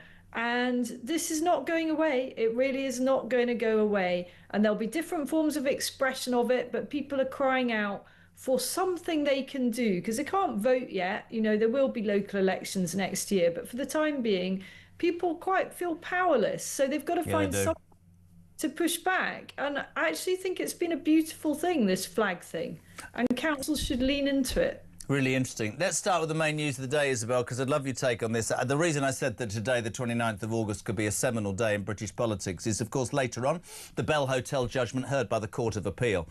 For people who, I mean, where have you been if you don't know this? The locals, led by mothers who were concerned for their daughter's safety because there was a migrant hotel next to a secondary school, the Bell Hotel in Epping. There were 2 alleged sexual assaults. We have to be careful. That's still going through the legal process. Mothers out on the streets, not the far right, saying we're concerned about our kids. And actually, Epping Council listened, a Tory council, let's be honest, and they went to court and they won a judgment which said to the owners, you can't do that. You've changed the use of that building. And the government went, oh, my God, this sets a precedent. The KC on the day said, this is no good. The government then decides, the Home Office, Yvette Cooper, to challenge this ruling. And this afternoon, Isabel, we will get that judgment. I said it earlier. The Home Office, that's supposed to be, you know, the body that represents us, looking after us, is taking its own people to court and favouring migrants. A, and 1, what do you make of that? And B, and 2, what do you think the outcome will be later? Well, I have a very sinking feeling about it, just from years of experience of seeing how these things go and being a bit of a pessimist when it comes to things like this. I fear that the government may somehow win the day. You know, they will have pulled the relevant strings and persuaded the relevant people, all very legitimate, via a bunch of intermediaries, no doubt, and the judgment will probably go their way. And if it does go their way, it is a truly terrible look for them. So, as you said, here we have a government that pretends that it plans and is determined. That word determined should always come with a red flag from any politician. Don't talk about flags. Don't be disrespectful. You can't say red flag. Red and white flag. That's getting worse. They're determined to end the use of migrant hotels. But they're so determined to end the use of migrant hotels, they're also going to court in order to keep using migrant hotels. It is a truly awful look. They are basically going to court to fight the will of the British people. And that is not going to end well for them. Whatever the outcome today, if it goes their way, it's not going to go their way politically. It will be a disaster. I remember after Southport was on air and Starmer came out, didn't he, straight away and said this is the far right, and his militia went on the streets and people were rounded up on camera despite the fact we had no police. Suddenly we did. They were tried overnight in courts because there was a 3-month backlog, but suddenly we didn't have, and they were thrown in prison. And I remember at the time thinking, because I took a call from a nurse and she said to me, I'm so frustrated, Jez. I've worked in the NHS. I don't like the migrant situation. I'm not far right, but I went on the streets with a banner and now I've been labelled that. If Starmer and his cronies, and in fact the institutions who seem to be behind this sort of stuff, believe that they are going to get away, if they change this judgment, as you say, and we're not condoning anything, I believe the British people I genuinely believe the British people have had enough. And I think that's why Reform, I know your partners involved, are riding high at the moment. I wanted to just talk to you very briefly about that. There was one thing in what Nigel Farage said this week that I took issue with, not massively, but I felt it was one word when he said mass deportations. He was honest about the fallout between the party and Rupert Lowe, because Rupert Lowe just wanted everybody out. I think we have to concentrate as a country on illegal men and people coming to this country and gaming and playing the system. There have been plenty of people who have come to this country over the years, as Farage has said in the past, who have benefited this country. And there's many I know who've come to this country, embraced it, made a success, provided in, taxation, who are more angry about illegal migrants than I am. But that word mass, I felt like yesterday on Drive, I sort of explained that because people were going, what does he mean? Everybody out. No. It's deportation in their masses of the people who are here illegally, right? Yeah, of course that's what it means. I mean, we've got to be realistic about this. We're not going to see, gigantic cruise ships taking, 3,000 migrants in one go. And we're not going to see that multiple times a week. What we are going to see is what he pledged to do, which is to have multiple flights per week. I think what he's trying to say there is don't expect any kind of amnesty. No. Just because you've slipped through the net for several years, just because you have got multiple appeals pending, doesn't mean you're going to get away with it. What he was saying is that if you are here illegitimately, then we are coming for you and you will be deported. And the reality is that is masses of people. Yep. Therefore, the programme is one of mass deportation. I just think it's important. I just think it's important to make that analogy. But I'm so with you. I just think that a couple of people jumped on that, and it was very important. Now, you and I are very lucky to do this job, but there is a front page in the Sun today that even for me, I literally nearly fell off the chair this morning when I read this. Balloonacy you're waking up to, ladies and gentlemen. This is a fact. This is amazing work by Thomas Godfrey at the Sun. Yet more great work from him. Thousands of pounds are being blown by the Home Office, hiring staff to teach balloon craft and floristry to migrants. I don't jest. The Heathrow Immigration Removal Centre, where detainers, including serious criminals, they're advertising 4 roles, total salaries over £160,000 in total. The listing for a hairdressing tutor says the main duties are to provide hair cutting, dyeing hair and braiding services. A creatively minded painting tutor will lead paint parties at the centre. And last night, a Home Office Minister, Seema Malhotra, said the department had asked for the roles to be scrapped, but they weren't sure. £165,000 on teaching illegal migrants how to blow up bloody balloons. I really don't know what else to say. It literally is sickening, isn't it? Because each of those pounds is provided by the British taxpayer, provided by people who are working their backsides off. And, you know, when you see that money going out in your monthly paycheck, or you have to pay your self-assessment, you know, even if it's a small amount in the grand scheme of things, it's painful, isn't it? And you at least want to know that that money is being used for the greater good, and then you can feel okay about it. But if it's being used on flipping ballooning lessons, or whatever it is, arts and crafts for migrants, you know, no wonder the whole country is in a state of absolute broiling, you know, madness at this point. These stories are very, very triggering to people. I do want to make sure, Jezza, that we have time to talk about Angela Rayner, because don't worry. We're coming on to our Ange.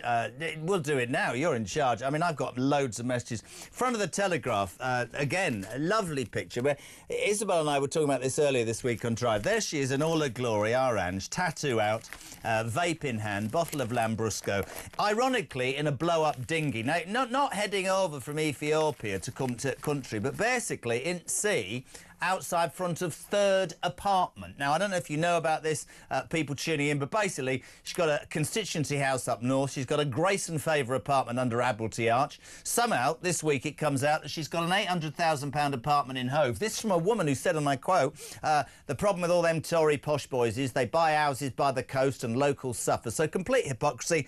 And then we get the real killer blow today, Isabel. Rayner has managed to dodge 40 grand's worth of stamp duty, the hypocritical old bag. So let me just be very plain about this. I smell a massive rat with the purchase of this property, and I don't think it stops at the stamp duty wriggle that she has apparently performed. How on earth has she raised the money to buy an 800 grand apartment? I'm not being in any way snobby about this, because Angela, who's somebody I actually admire, I like, I think she's got a lot of spirit, and it's incredible, her life story, that she's got where she has. Yeah. But she has been very plain that she comes from a background of no money at all. Yep. Okay, so there's no secret inheritance here. There's no, to the best of our knowledge, there's no very, very wealthy ex-husband. Lord Ali, sorry.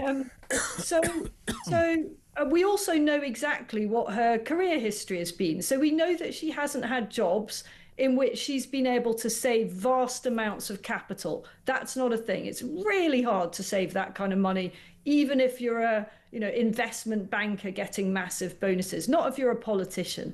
So massive question mark. How has she afforded that property? Now, I'm in favour of people having as many homes as they can acquire. I'm up for that. Everyone should be able to aspire to a holiday home. I want people to be able to dream of these things. Yeah. But if you're the Deputy Prime Minister and you are performing multiple ducking and divings, even if they're legal, I think actually we are entitled to know what has happened here. And I would just to go into a bit more detail, I note that she has taken herself off the title deeds of her property in Manchester. That's a really weird thing to do. I know the process for that, and it's something you do when you, for example, you split up with somebody and one of you buys the other out. You know, you don't just take your name off title deeds because you've lost your right to the property. So this is just my speculation, but I suspect that she's sold her share in that property, perhaps to a partner, and that has helped her raise the capital to buy the apartment in Hove. It will still have needed a mortgage. Bit of a story there, I think. It's not easy to get mortgages for second homes, particularly not if you are a politically exposed person, as she is. And here's the real crunch question now. Is she claiming parliamentary expenses on that Manchester property, which she is hardly ever living at? If so, my God, she's playing the system. And I'm going to go further because I agree with everything you've said. How do you raise 800 grand? It's 4.5 times your salary for a mortgage. The property up north. Somebody sent me a message yesterday. You might just poo-poo this. If you look at how they believe the next election will pan out, she will lose her seat.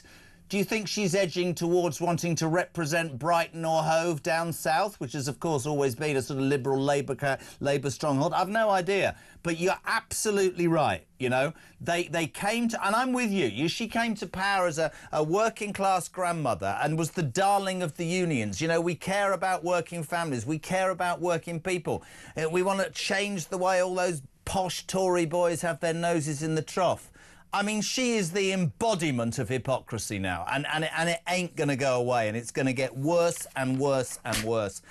So nice to have you on. Just very quickly before you go, Ed Davey has told reporters this morning that he's not going to the state banquet that he's been invited to by the King when Donald Trump's here because God told him not to. A quick response to that, Isabel Oakeshott.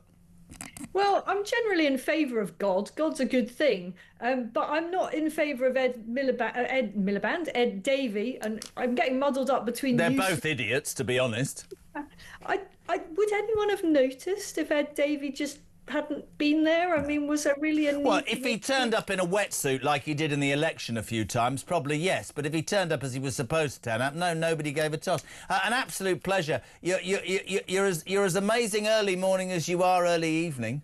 Oh, you're too kind. I'll see you soon. Take care. Lots of love. Isabel Oakeshott, live and exclusive on Talk.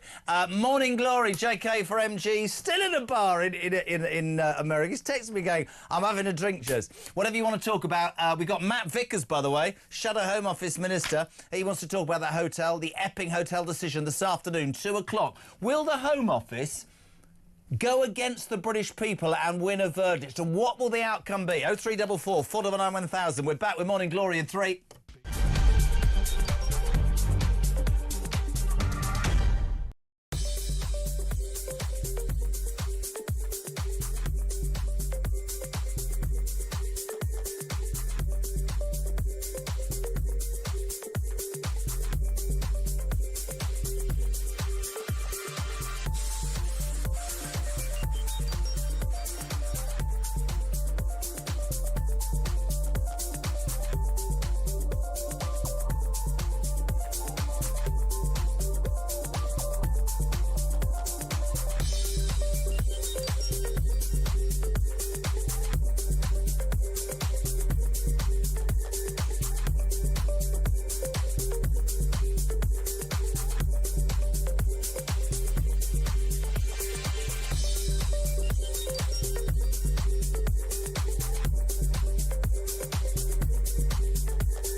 because landlords wanted to sell them. Yep. And if they wanted to sell them, they wanted to sell them with vacant possession because they would get more money. And that means tenants are being asked to leave, whether it goes to court in a broken system or whether they leave voluntarily.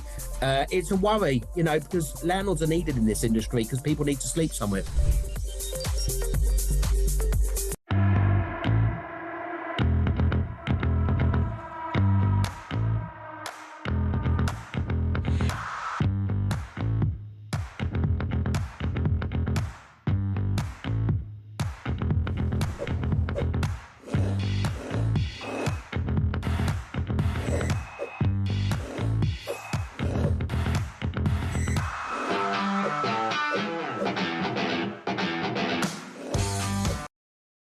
Across the UK, on DAB+, on your smart speaker, on your smart TV, and on your side.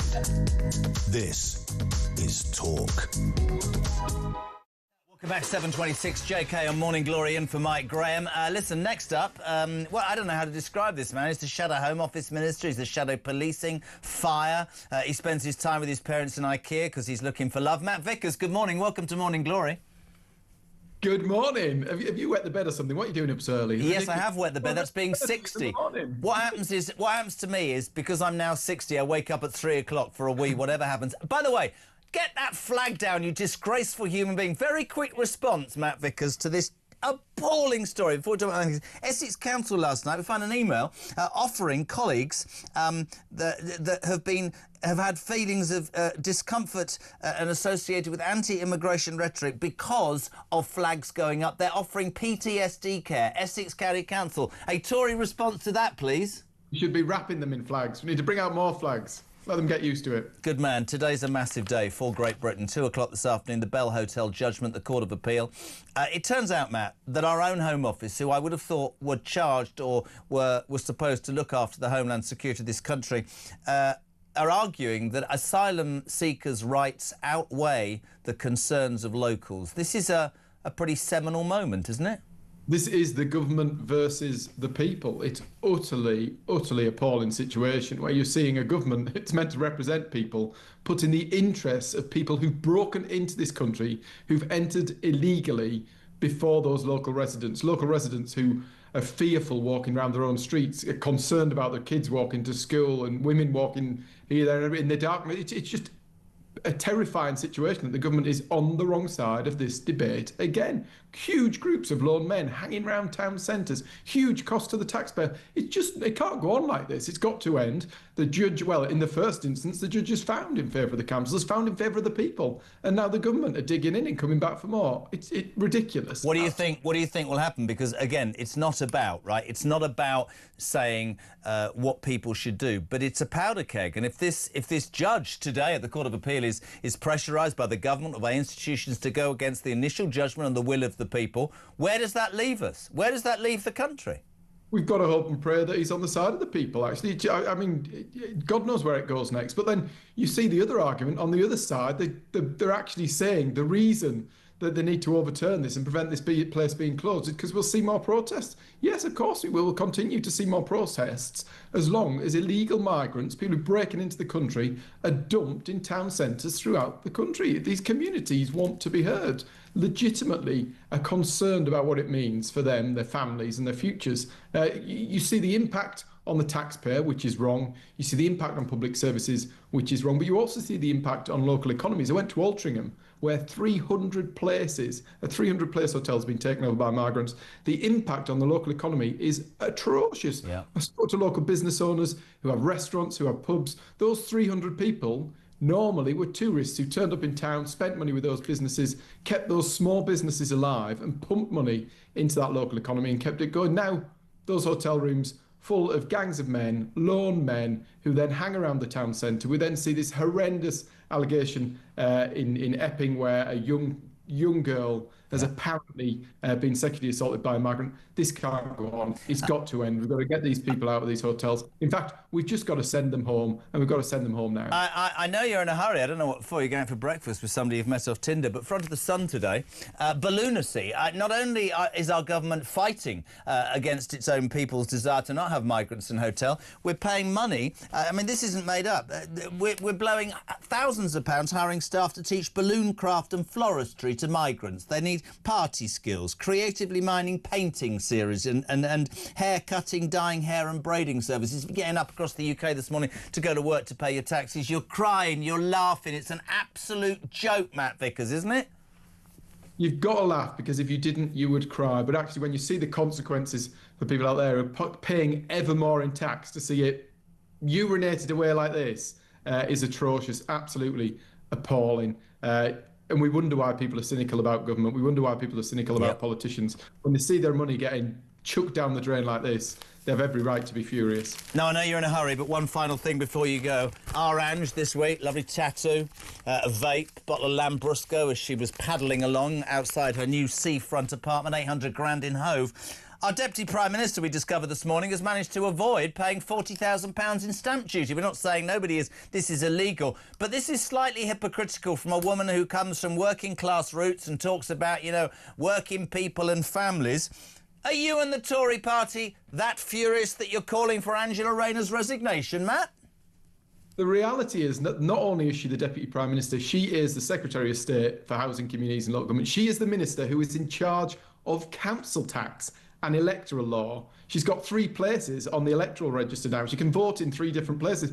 That stinks. There's lots of question marks now around whether she legally is allowed to do that. Those questions are going to be answered because we'll be probing the council about it. But then it sounds, when you read the story, actually, that she's saying for the purposes of stamp duty in HMRC, one is a primary residence, while for the purposes of council tax, another one is a primary residence.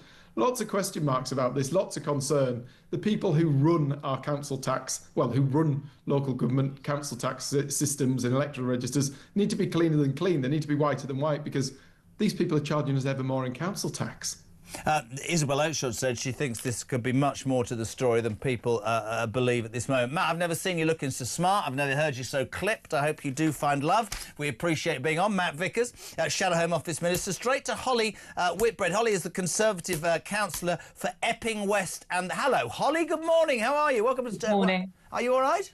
I'm good, thank you. How are you? I'm all right, mate. Today's seminal. I genuinely believe this. The Epping judgment through the Court of Appeal. I sit here and I was just saying to the boys, and the Home Office, right, that is supposed to protect us, Homeland Security, is arguing against your local people, is saying that the rights of asylum seekers to live in hotels is greater than the fear of mothers in Epping who took to the streets to say we're worried about our daughter's safety.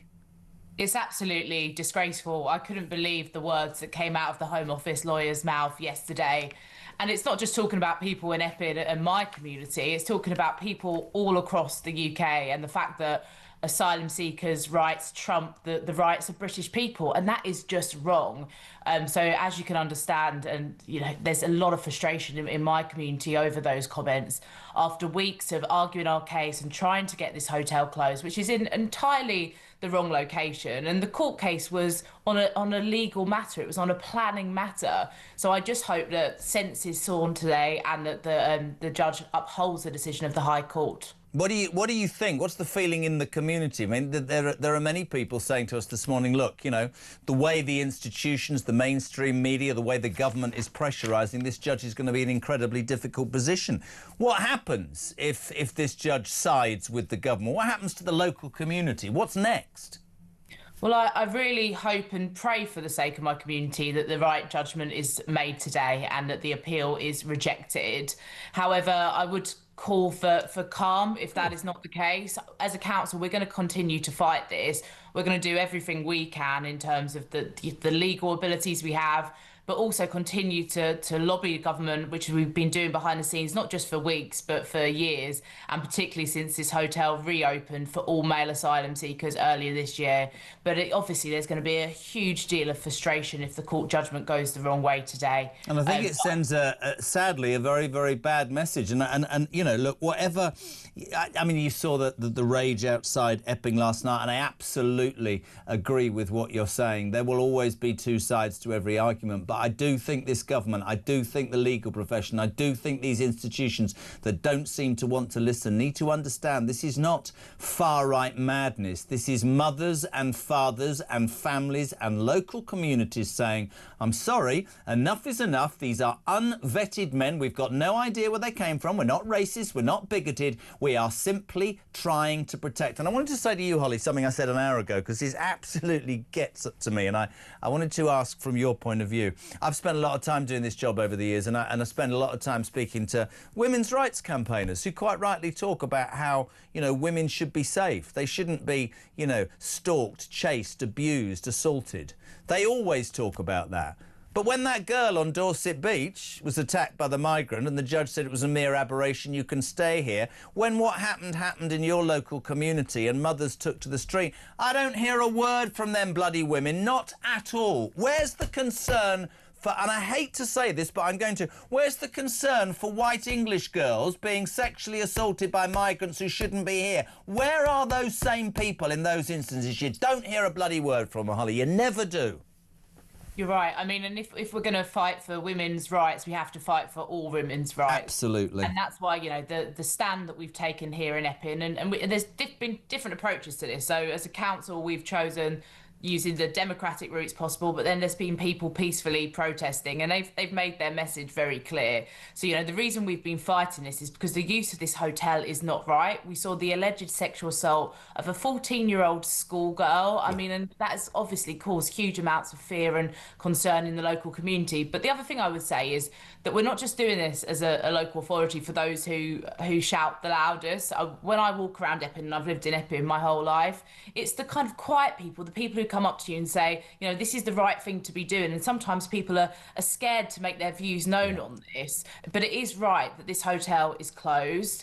You know, we're arguing on a planning grounds that it's not got appropriate planning permission, but obviously the political arguments are much wider. It's just not right that the British taxpayer are funding this hotel for people, for all males who we don't know who they are. And there is no sense. There is no sense in saying whether you're a person who's worried about rights or crime or what.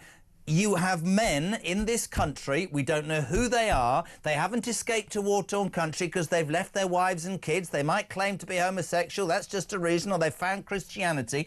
They are gaming a system. The British people are missing out and British people are in danger. I heard one of them feminists on some programme the other day saying, so you're talking about a migrant sexually attacking a young girl on a British beach. What about white men then do it? I don't think that anybody who sexually assaults a young girl has a right to liberty. But what I find appalling is that we're putting ourselves in a situation where we're allowing more people to be that dangerous, and it's appalling. Listen, we're going to follow this story all day, Holes. I really appreciate it, and I hope very much the people of Epping get the answer that they want. Holly Whitbread there, Conservative Councillor for Epping West and Rural. We'll go to the ad break with a call.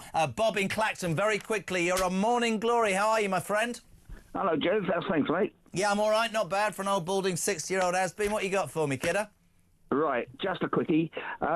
Regardless of how the judgment goes today, I see it as a victory for the British people, that the fact that this government has even contested the original decision, and it's going to be another nail in the government coffin, because I think people will see this for what it really is now, and that's a betrayal of the British people. I think it's a really good word, and I think Holly's right. I think you're right.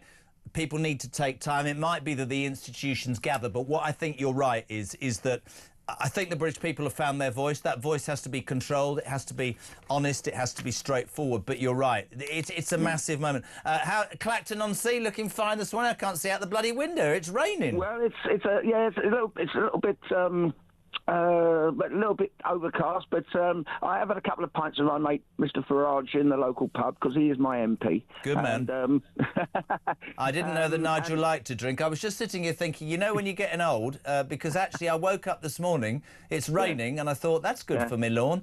Bob in Clacton-on-Sea, good man. 21 minutes to 8 o'clock. If you want to be on the show, 0344 499 1000. We'll do more calls. We'll do your text. We'll do loads of stuff, and we'll tell you about Mike's and My live show, Saturday, November 15th. Information after this break. We're coming right back.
Across the UK, on DAB+, on your smart speaker, on your smart TV, and on your side. This is Talk. Choice of my wife's favourite, Ian Collins, back this afternoon from 1 o'clock, the Silver Fox, 0344 499 1000. Now, we announced this earlier in the week, and today is the day. Mr. Graham and myself are going live. The World of Common Sense, ladies and gentlemen, is live on Saturday, November the 15th. It's all at the Shepherd's Bush Empire. 2 hours of madness and mayhem. There's going to be special guests. I'll be telling you about those later in the show. But here's the big news. Pre-order sales have gone through the roof, so you really do need to get your tickets. They go on sale from 10 o'clock this morning. You can download the Ticketmaster app. You can log onto their website, ticketmaster.com. I promise you one thing, right? If you like common sense, if you like rawness, if you like honesty, everything that Morning Glory and Talk is about, please join us, MG and me, live on stage, Saturday, November the 15th, the Shepherd's Bush Empire, the World of Common Sense. And people are already ringing me and going, can you come to Skegness? Listen, if you buy your tickets that quickly this morning, I'll add more dates on Monday. I promise you that. MG's in America trying to get all I can say, I want to give away a little secret.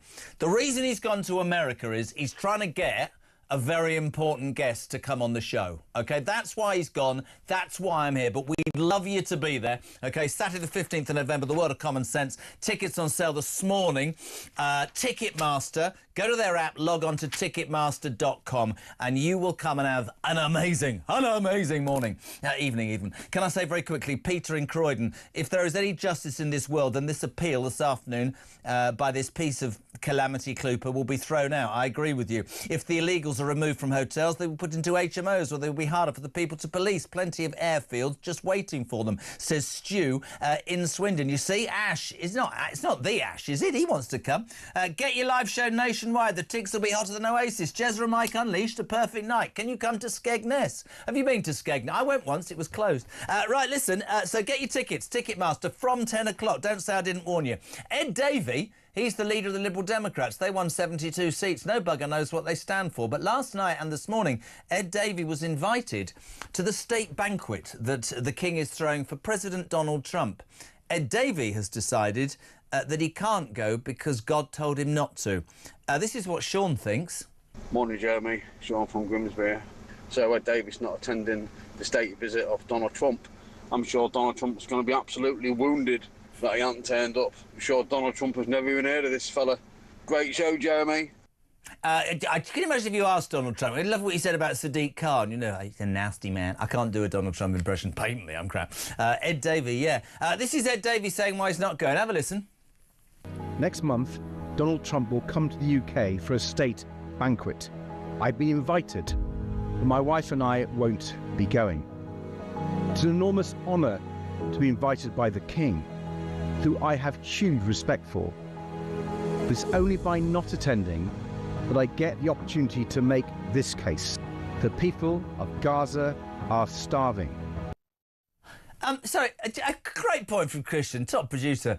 Who creates such... I mean, it looked like it was in heaven. Who creates an RSVP video? Don't you just ring up or send a note going, you're mad, sorry, I'm against Trump. I think he's a... I know you said the wrong word. You're standing there like a shroud, you odious human being. Honestly, Ed Davey, just... When I say this about people, they go, oh, you can't say that. This is the man who dressed up in a wetsuit, bungee jumped and pretended to be John Travolta. Oh, look. Next month, Donald Trump. Yeah, here's one thing, right? Donald Trump isn't perfect, but at least he's trying to do what's right by the British people. We say a very good morning to a former Conservative government minister now at 7:45. The legend that is, which is telling me this, Steve Baker. Good morning, sir. How are you? Good morning, Jeremy. You're very, very kind, and I'm looking forward to buying my tickets at 10 a.m. Are you coming? Are you coming? Are you? Well, I better now, hadn't I? Now I've said it. Well, you better. And do you know what? I'm already getting text messages from the cheap people going, oh, can I have a freebie? This is going to be a sellout and it's going to lead to a tour, I promise you that. Mike and Jez's World of Common Sense, Saturday, November the 15th, on sale from 10 this morning. Steve, thank you so much indeed for taking time. Very quickly, a response to the main news story before we talk about the Asda boss and Rachel Thieves. 2 o'clock this afternoon, the Bell Hotel judgment, to me, a seminal moment in this country's history. I have to say that, I mean it. It is a really important moment, yes, of course, but it's pretty strange that they've had to resort to using planning law to try and stop it.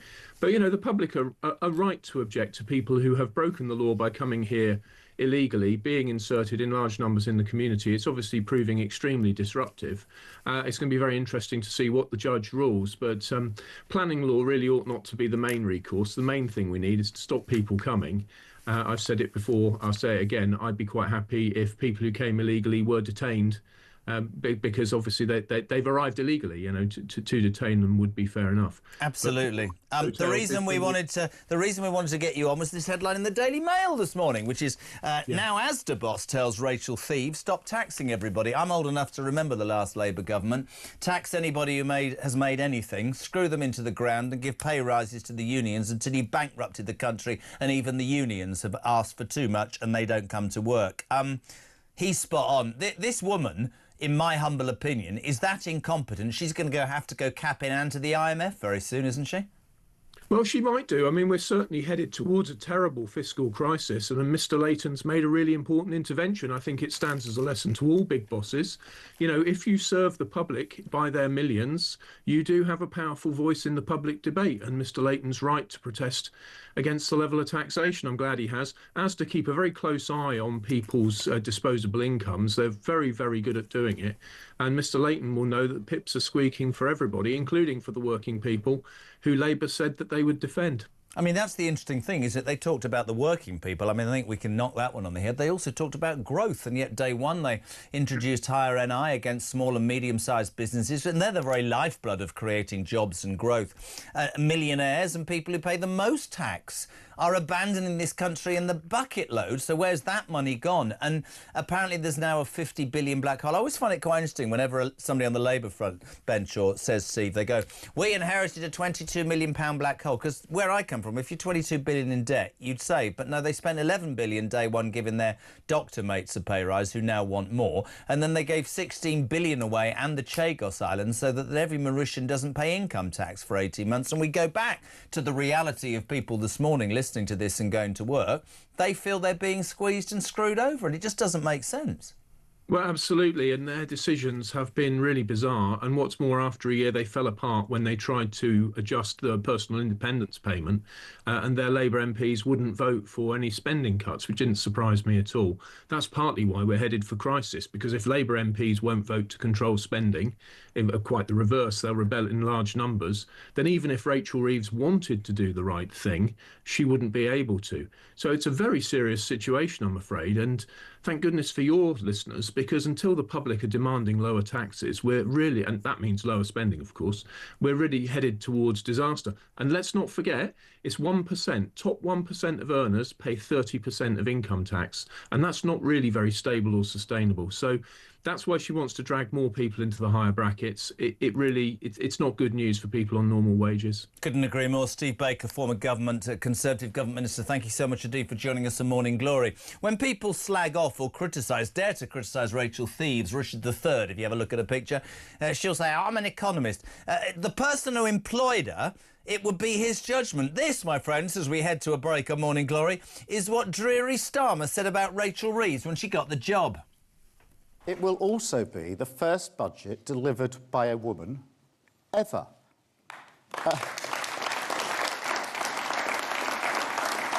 That is a moment of pride. When Rachel Reeves stands up, she will be making history. And I can tell you, young women and girls across the country will be watching, they will look up, and they will notice. Notice what? That she can't add up and we're in a hole. 0344 499 1000. Good God, they're all incompetent. This is Morning Glory. My microphone's fallen out. Back in 3.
What we're facing now is more tax increases. They're even threatening to tax our homes. They're threatening to tax anything they can get their hands on. And maybe people voted for net zero, but they definitely didn't vote to give up more of their money to the government. And it's effectively a tax on us, right? It's a backward tax.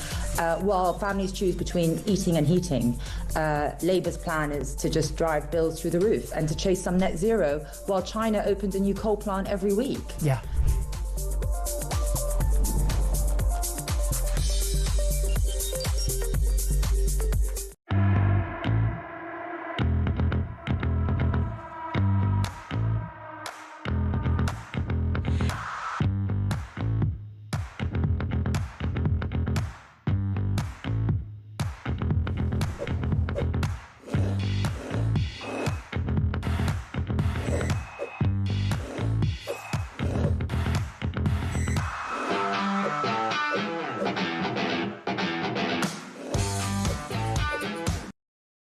across the UK.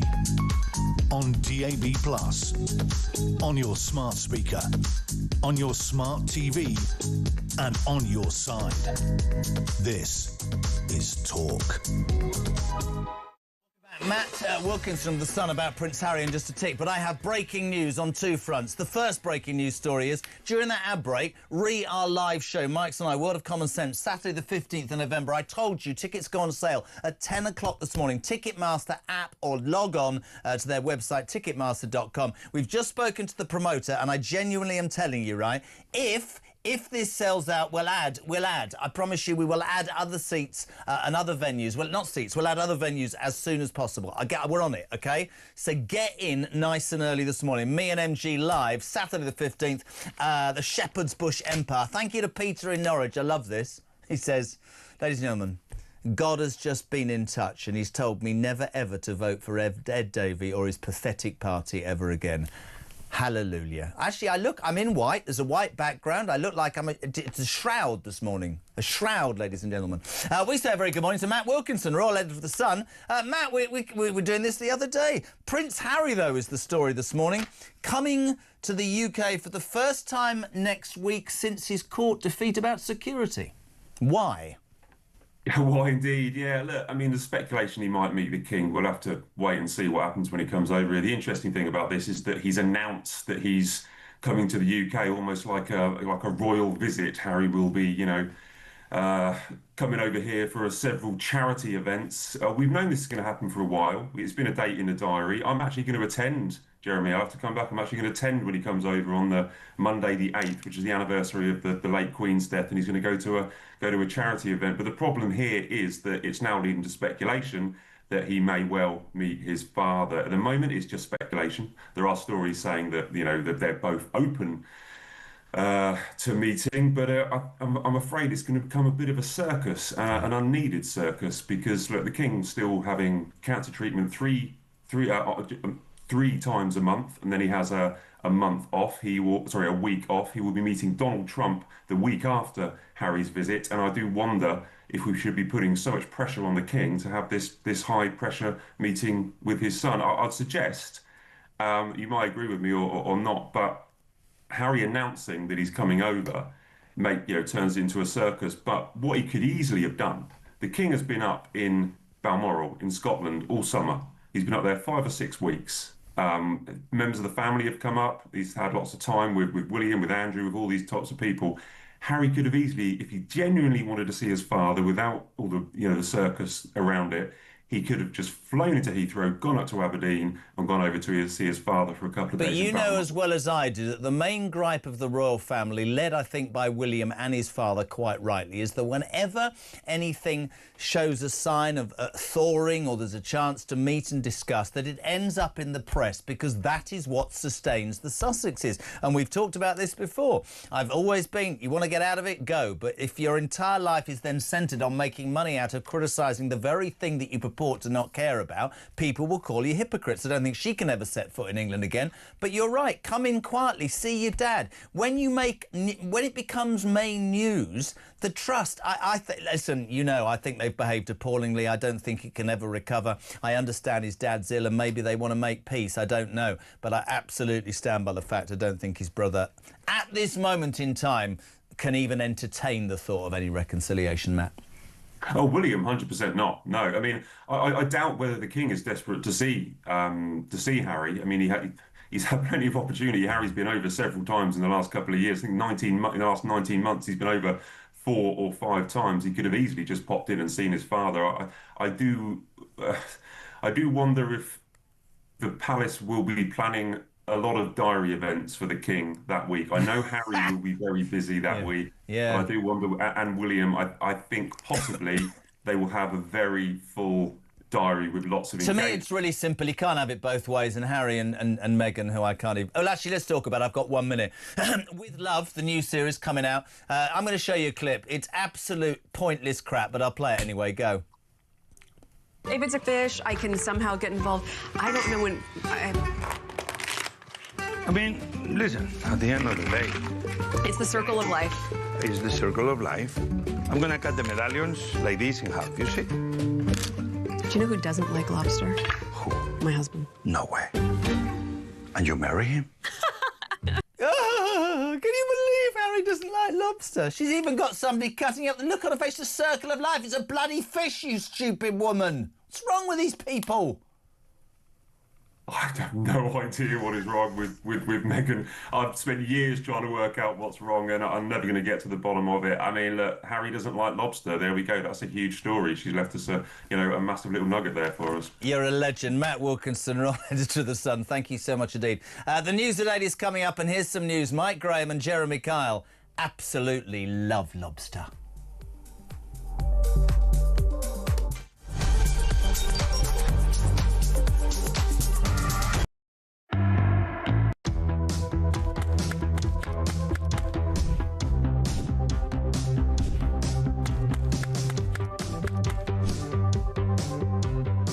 Is it transphobic to say only women have a cervix?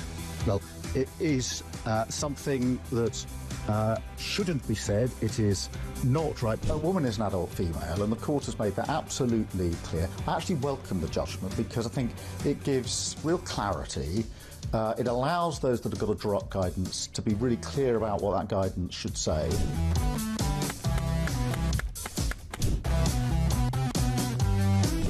If you want to fight for Remain, vote Labour.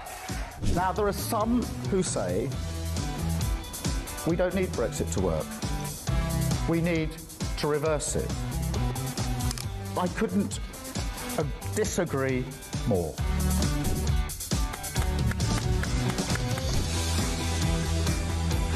Day after day, there are new allegations of sleaze, of favours, of privileged access. And it's all very well the Prime Minister saying, well, say now, well, I'm paying for it. You've decided to repay £6,000 worth of gifts.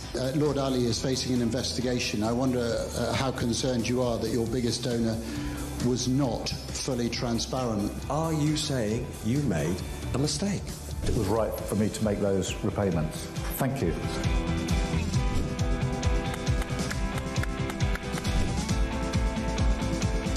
Of course, I wouldn't want Donald Trump round for dinner, but don't underestimate the danger to the world if Trump is re-elected this time around. I'm anti-Trump. I would like to send my warmest congratulations to President Trump on his inauguration as the 47th President of the United States.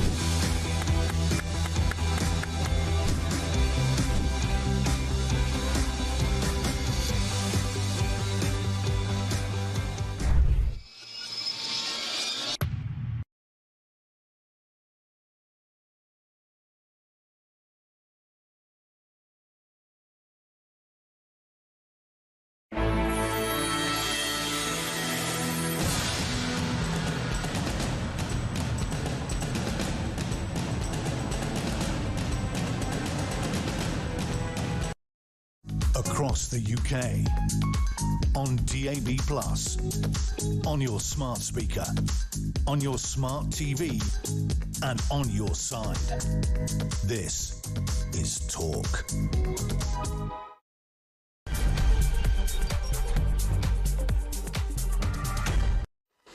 Hey, very, very good morning to you. Where have you been? We've been here 2 hours. It's a couple of minutes past 8 o'clock. I've never been so up for anything in my life. If you're tuning in and thinking, where's MG? He is in America, ladies and gentlemen. He landed. He's over there on a mission because we go live. Our stage show launches on Saturday, the 15th of November at the Shepherd's Bush Empire. Tickets on sale this morning. Ticketmaster app. Go online, ticketmaster.com, and I can exclusively reveal that they're selling like hotcakes, and we'll even add dates if we have to. But literally, go at 10 because of pre-sales. He's in America getting a very, very special guest. Need I say more, ladies and gentlemen? Right, what a day it's going to be. Of course, that massive moment, 2 o'clock this afternoon, we'll follow and talk. The Bell Hotel in Epping, that judgment, the Court of Appeal. Our own government, in fact, the Home Office, that is supposed to be where they are to look after us, to protect the homeland, have argued that asylum seekers' rights are more important than those of the locals. So there we have it, a seminal moment, I think, in our history. The migrant situation not getting any better. Fantastic piece on the front of the Sun this morning. Thomas Godfrey should be winning Oscars for this. Balloonacy. We discovered, or rather he's discovered, that actually they're paying people to give party skills. The Heathrow Immigration Centre has been asking for people to come and work, to look after the detainees and treat them, well and teach them how to hairdress and blow up balloons and run parties. That's the bloody madness. If you're heading to work in the rain this morning, if you're sat in a traffic jam, if you're queuing up for the kids at the school gate thinking I'm going to get wet, don't worry. They're waking up in a 4-star hotel with a lovely breakfast and they're being taught how to blow up a balloon. The world's gone mad. Mad! As if that isn't enough, by the way, the Deputy Prime Minister, Angela Rayner, you saw her earlier in the week, on a dinghy with a tattoo, Lambrusco and a vape. She's escaped 40 grand's worth of stamp duty. That's the morality of the politicians that we have. And if you thought your day was really in the toilet, Ed Davey, yes, the man who runs the Liberal Democrats, I don't know what they stand for, has announced overnight. Have you got the clip? This is extraordinary. He's been invited to the state banquet for President Trump by the King. He didn't just roll up and go, sorry, I'm not coming. He made what looks like a video from heaven on X. Have a watch. Next month, Donald Trump will come to the UK for a state banquet. I've been invited, but my wife and I won't be going. It's an enormous honour to be invited by the King, who I have huge respect for. But it's only by not attending that I get the opportunity to make this case. The people of Gaza are starving. No disrespect to the people that in Gaza, because I don't like what's going on there, but Ed Davey, if you don't go for dinner, you'll be starving too. What an absolute Bell Hotel end. Oh, well, there we go. 0344 499 1000. Tommy is on the phones. The wonderful Christian who's producing is getting ready for your voice notes. Same number, I think. I don't know why I'm waving my hands. It's a WhatsApp thing. 0344 499 1000. And Big Dave, who did his hair but forgot to bring it. Any gaps in the, the sort of technical stuff is down to him. All we do with Dave is mind the gap. Now, next on the show is a man who I'm told is the government defender-in-chief, John Rentoul. A very good morning, sir. How are you? Chief political commentator from The Independent. Radio Rentoul, a man who kills the atmosphere stone dead. How are you? Good morning, Jeremy. I'm not the government's defender-in-chief. I enjoy my jousts with Mike Graham in the morning. He sent me a message saying, beware of Rentoul. He sent me a message. He sent me a message, beware of Rentoul. He's barking mad, is what he said. That's what he said. That's one way of saying he doesn't agree with me sometimes. Absolutely. But Mike and I actually agree on quite a lot. I know. I jest. John, from a serious political point of view, today at 2 o'clock is, as I keep saying, a seminal moment. This judgment, the Court of Appeal, the Bell Hotel in Epping. Many people have opinions. There were problems outside the hotel last night. When the Home Office, which I presume's remit is to protect the people of this country, be it via the police, be it on their borders, be it at sea, whatever, literally go to court and their KC, and I quote, says that asylum seekers' rights, for all sorts of reasons that none of us seem to understand, outweigh local concerns, I would respectfully suggest that the government are in trouble. And if this happens today, I'd love your take on how you think this is going to play out, pal. I think the government's in absolute difficulty over this. I think it's a lose-lose situation for Yvette Cooper. I think if the government wins the case, that looks terrible because, as you say, it looks as if the government is prioritising the rights of asylum seekers over local residents. But if the government loses the case, that doesn't really help either because everybody knows that it tried to win it. So.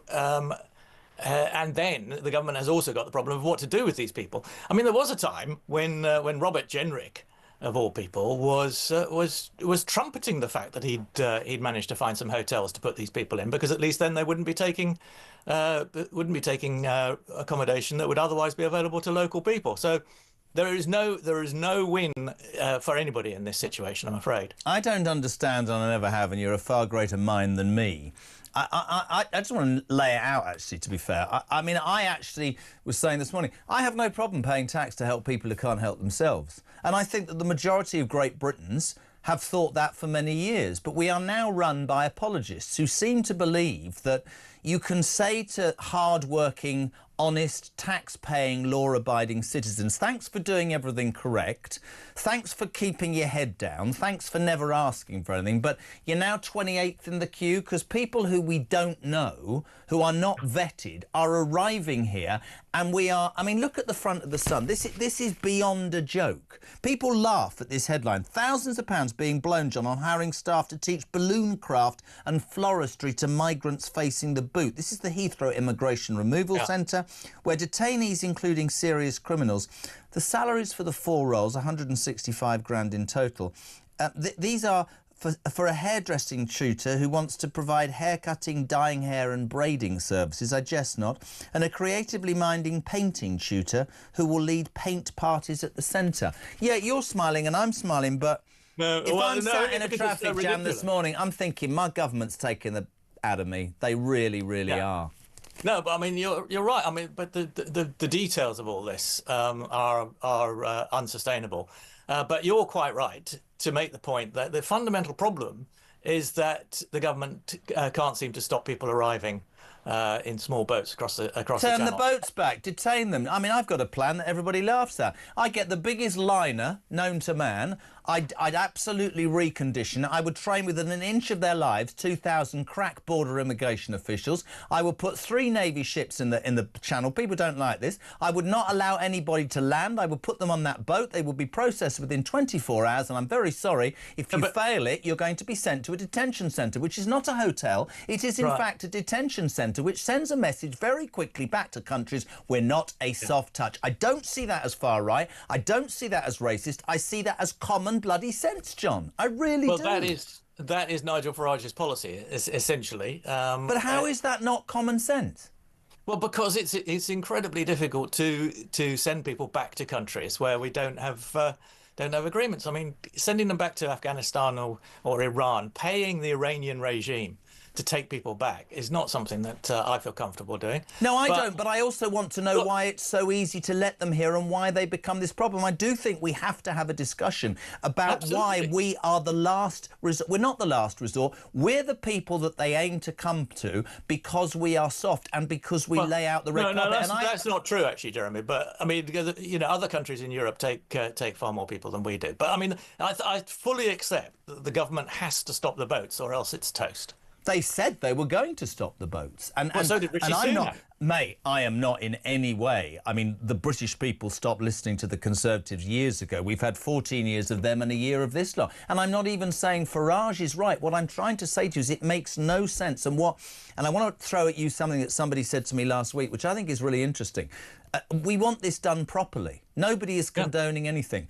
But this text message John said to me a week ago, when the silent majority realise their voice can be heard, it doesn't matter the colour of the government's in trouble. I think the British people are waking up to the unfairness of it, the unjustness of it, and I think they're questioning. And we can talk about other numbers. We can talk about difficulties. Stop them coming in the first place. Turn the boats back.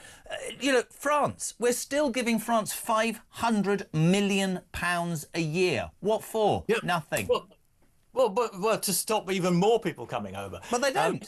The problem, Jeremy, is that everybody says, oh, it's terribly simple. You know, X, Y, and Z, you know, I've got a plan. You know, on the left, people say, oh, well, let's have some safe routes. On the right, people say, well, turn them back. If it was that simple, the government would have... No, you see, this is where we will disagree. I genuinely believe there hasn't been a political will. I don't think we have politicians, and I include Sunak and Johnson. I don't know about Farage. I'm talking about Starmer as well, who haven't got the balls to say, this isn't going to please all the people all the time, but I'm going to do it for what I know is right. I don't think there's been a will. I think it's a political hot potato that people have thrown around the place. No, I agree that there has not been the sense of urgency, and I think Keir Starmer has not got a grip on the problem. Yeah. I think he has done one thing which nobody else has achieved before him. The Conservatives didn't achieve it. He got the French to agree to take some people back. Now, obviously, how that's many? Not one. How many have gone back? Is this none so far? Is this the 17 in and one out? Yeah, but it's a pilot scheme, and the important point is the principle that the French have accepted that they will take some people back. Now, they wouldn't do that before, so that is a breakthrough. You know, when you say the principle they should why are they not forced to? Why? This is what people like you won't agree. We are you talk about other numbers. We seem to be. I'm not in favour of going to war with France, Jeremy. I'm not in favour of going to war with France. What I'm trying to say is we seem to be the dumping ground. We seem to be the last resort. That's what I'm saying. And we then seem to... I mean, you know, people who say, John, I'm escaping a war-torn country, two things I'd say about that. One is if I was with my wife and kids and I was being bombed, I'd bring them with me. Second point is the first country I arrived to where the bombs weren't raining on me, Ed, I'd settle. But they don't. They come here because you know and I know we give people more here. And when our own people are missing out... No, that's not why they come. No, they come here because we speak English and because we've got... John. If it's English, do me a favour. They get a tent on a beach in France or a four-star hotel. You saw the TikTok bloke the other day. Let's be real. We are soft and the pull is greater in the United Kingdom, man. You know that's true. Yes, because we speak English and we've got a flexible labour market. No, because we're as soft as anything and our own people are beginning... I genuinely believe this. We have different opinions, but I believe the British people are starting to say they're not all far right. They're mothers. Let me give you an example last week when I was on Drive. A migrant on a beach in Bournemouth sticks his hands down the front and back of a 17-year-old girl's trousers, and 2 years later, when it comes to court, some left-wing judge says, and I quote, "This is a mere aberration. He's had a very hard upbringing. He didn't really understand the rules. He can stay." Not a word about that poor girl, right? And people wonder why mothers and fathers are saying, we need to know who these men are, John Rentoul. I don't think that's unfair, man. It's not unfair. No, absolutely. Well, we need to stop them coming. We need to stop the boats. Turn the boats around then. Send the Navy in. Well, they need... Well, if it was that easy, Jeremy, then it would have been done by now, wouldn't it? Don't believe it. Take away their fishing licenses, the French. There must be other ways of stopping the boats. I don't see what's wrong with putting a floating barrage down the middle of the channel, for example, which is an idea that I could get the French in 5 minutes, John Rentoul, to behave differently by taking away their fishing licenses. Being completely But serious. no, you can't. But you can't do that. Why not? I mean, because you're going to get sued to hell and back. I mean, you know, you can't just break international... We've got a government today who freely admit that they're going to court to protect asylum workers' rights. And I go back to something... No, they're not doing that. They're going to court in order to protect the integrity of the hotel accommodation system. But you talk about integrity. My problem with this government... You've got to put these people somewhere, Jeremy. Do you want to put them in council houses that would otherwise go to local people? No, but they shouldn't be in here. They should be deported. But exactly my point is, you know, it's no use arguing over the details of balloon parties and all the rest of it. What you've got to do is stop the boats, and I completely agree that the government has not done enough on that yet. No, but at least it has made some progress on getting the French to accept. And my point about this whole argument, right, is the will of a government, right? Whether it's Conservative or Labour or Reform, I think we're at a point, John Rentoul, where the British public, for years, were brought up on, you know, we should do the right thing. We did with Ukraine. We're Britain. We should leave the morality. Now we're led by globalists who want to apologise. This is how I see it. I don't agree with that. Well, I think it's true. But carry on.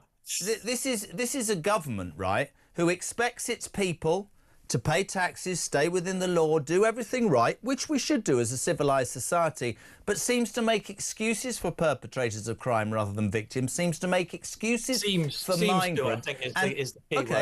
I think that's the perception of people. Yeah, like this story, right? Ange, right? All joking apart, right? Front of the Telegraph. We all saw the pictures this week. We hear political commentators saying she's got a third property and council tax, and today we discover that she's dodged £40,000 worth of stamp duty. She hasn't. No, this is a completely different story. It's got nothing to do with immigration, obviously. It's hypocrisy, and that's why people's minds are so given to being even more annoyed about the problems that are caused by migration. This is the Deputy Prime Minister, right? Yeah, scamming the system. She's not. No, she's paying the stamp duty that she's required to pay. And because she doesn't own another property in Manchester, which she's got rid of. Has she got rid of it? Well, that's what she says. Do you believe her? Well, of course I do. She's the Deputy Prime Minister. And also, I mean, if she also said they were coming to power for working people. She also said, as the darling of the trade unions, that she was coming to power to make the lives of working people better. I don't mean to be rude. We know each other. Anybody that goes north of the M25, which I fear sometimes most of the political bubble don't, will not meet any person at all anymore in the Red Wall who thinks that the Labour Party represents working people. The reason I put her story up, John, was she's in the newspapers for 40 grand's worth of savings. Let's be fair, OK? Ed Miliband's how much is he actually paid? Ed Miliband's in the paper for training his staff in Islamophobia ways. What I'm saying is, your average working person, the very people that Labour purports to care about, are looking at what's happening in this country and very simply saying this, in my humble opinion, I've done everything right and I'm 28th in the bleeding queue. They're all taking the mickey out of me and I've had enough. That's where I think we're at. That's just my opinion. But you're not wrong in the sense that the government is extremely unpopular. You're absolutely right. And if they don't get a grip on the small boats problem, then they will lose the next election. I think it's as simple as that. I think all this stuff about Angela Rayner's tax affairs is by the way. Is it by the way? All right, let's talk about another one then. Let's talk about another one. It's by the way. The Economist, who somehow managed to be, well, Rachel from Accounts, who's the new Chancellor, the Asda boss. I do think Rachel from Accounts is sexist rubbish, actually, Jeremy. But carry on. How is it sexist rubbish? Well, it's sort of making fun of her. She's not an economist, is she? And she can't add up. She's going to have to go cap in hand to the IMF. The boss of Asda this morning says, and I quote, front of the Daily Mail, stop taxing everything. They've got one policy, Labour, which is to tax anybody, genuinely here, who's made a success of their lives. When they came in, small and medium-sized businesses had NI increased. I would have thought that encouraging, businesses to grow creates jobs and growth. The two examples I've given you this morning, right, are that's an example, working people and growth. They've failed miserably on both. She's way out of her depth. The only policy she's got is to tax people. She inherited a terrible financial situation. Right, OK, right, now we're going to have it. It was obvious that taxes were going to have to go up. She inherited a black hole of 22 million. Let's have it out, JR, yeah, it's then. far bigger than that. It's 22 billion, anyway. How many? How many? 22 billion, but she had to put taxes up by 40 billion. Right, so if she... All right, so let's just ask you, we all do our own maths. If that was your debt, what would you do? Would you give your trade union pals £11 billion worth of rises within 5 minutes? And while we're at it, because the junior doctors want more, would you then sell the Chagos Islands and 16 billion? Because I tell you what most people listening here want an answer to. Chagos Islands is a trivial amount of money, actually, Jeremy. But are you joking when the Mauritian people aren't going to pay any tax for a whole year and British people... What? I think it's a terrible deal, but it's. But again, I'm trying to make you understand how people. I'm trying to make you. Are over 100 years. I am trying to make you see how British people this morning are feeling. If you tell them that Mauritian people aren't paying any tax, and you how is that exaggerating it? Well, because it's not quite as terrible as that. But I mean, the Mauritian people are paying no income tax for a year, John. Yeah, no, I think the Chagos deal was a disgrace. The Chagos Islands. But that's 16 billion, and you've just called it small money. That's half of your problem. How many billion? No, it's not. It's 165 million a year. But I mean, obviously, if you add that up over 99-year lease, it comes to quite a lot of money. Yes. I'm just saying. My old girl taught me what you have in and what you get out. At the end of the month, you've got your money. I'm saying we all go, oh, she inherited a difficult thing. You didn't answer the junior doctors. 5 billion spent on giving the junior doctors 23% rise, and within a year they're back wanting more. No, I think that's bad. But I don't think the... So you think Chagos is bad and paying them is bad, but yet you tell me I'm being sexist to criticise Jeremy, her. how would you run the NHS without paying junior doctors I'd get rid of all the bloody wastage, right? And I'd make... Oh, well, that's... Yeah, it turns out to be all very simple again. It's not simple, it's very hard, but you do get the feeling that we have politicians, John, in this country who will say forever, it's really hard. The NHS, right? It is really hard, yes. You're not going to like what I'm going to say. I'm an absolute believer that we have a society that we help people who can't help themselves. I'm more than happy to pay my taxes. I love the fact that we have an NHS that provides, at the point of entry help. But whether people who aren't of the same mindset like this or not. Both of those systems are outdated, both need revamping, and both, I'm afraid, are on their arse, because very much like our immigration policy, starting out with good intention, it is now being gamed, played and taken advantage of by people who shouldn't perhaps be taking advantage of it. And when that is the you're going to hate this, when this is to the detriment of the indigenous population, that is why the government is in trouble. Whether it's the NHS... Not why the NHS is in trouble, Jeremy. But... why is it in trouble then? According to you, it's not wastage, and it's not because we're giving services to people who have never paid for it. None of that's important, no? No, it's not. Not important in the... Then why is the NHS in trouble? Well, because of the hangover from the coronavirus pandemic. I mean, it was, it has not recovered from that. And I'm going to be more right wing than you now. I'm going to say that I wonder whether the NHS model is fit. Is fit 2.0. I mean, older population. I think we need to talk about moving to a social insurance system like they have in continental European countries. I'm not. I want you to know this. I'm not. Listen, I want everybody to get a fair deal. I love that. I mean, I made a point this week which people didn't like about immigration. I didn't like when Nigel Farage said mass deportation. I think the word mass is wrong. There are people I know who have come to this country years ago, the makeup artists here, built a business, employed people, paid tax, who are more angry, John Rentoul. They are more angry about illegal migration than perhaps people in Great Britain are. Deport, yes, not mass. There are people who have enriched this country, embraced this country and benefited this country. But we are at a point, I think... Now you're talking sense, Jeremy. Nah, Keep going. don't start. No. Absolutely. But we're now I couldn't agree with you more. But we are at a point where illegal men who drop their passports are arriving unvetted in this country, and that is straining the life of many people who have always played the game by the right rules. But listen, he's right. You are hard work, but we love a feisty debate, JR, don't we? We do. I don't think this country is in such a terrible state as you and Mike Graham portray it as. I think it's still the greatest country in the world. And I think we should be proud of it. We'll have you back on next week. Have a nice weekend. Don't drink too much, you lovely man. John Rentoul from The Independent. We'll go to a break with this voice note. Jimmy on Balloonasy. I can't believe their government are paying for the migrants of bloody balloons while this whole country's struggling every day. Let's stop this woke agenda and get rid of them. Start being British again. Sick and tired of it, I am. Sick and tired of it. This country's a load of crap. Sorry to swear, but I've got nowhere to air my frustrations apart from your radio station or TV station. So please, let me phone up every day. Yes, well, I tend to agree with that. Although John Rentoul says we're a great country and everything's fine. I do my best. Stop the bouquets, absolutely. What is it, 8:26? Where's the time gone? I need a wee, Dave. How are we going to work that out? Did I get to 6? Oh, I've done one. There you go. It's all happened. There's no control at all. Listen, if you want to be part of the debate, 0344 499 1000, text to 87222. And can I please just reiterate, because MG has just texted me, 2:30 in the morning, he's still at it. He only just landed. Tickets on sale for our new show, The World of Common Sense, Saturday the 15th of November. A one-off night for now at the Shepherd's Bush Emperor. This is the hotel. Not the hotel. This is the theatre where the late, great Terry Wogan did his show for the BBC. We're going to be there. Tickets on sale from 10 o'clock this morning. The Ticketmaster app, or you can log onto the website, ticketmaster.com. Now, pre-sales are really good. If this... I'm going to get a guarantee already for the end of the show. If this goes early today, we will add other dates. That's a promise. This is Talk.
across the UK.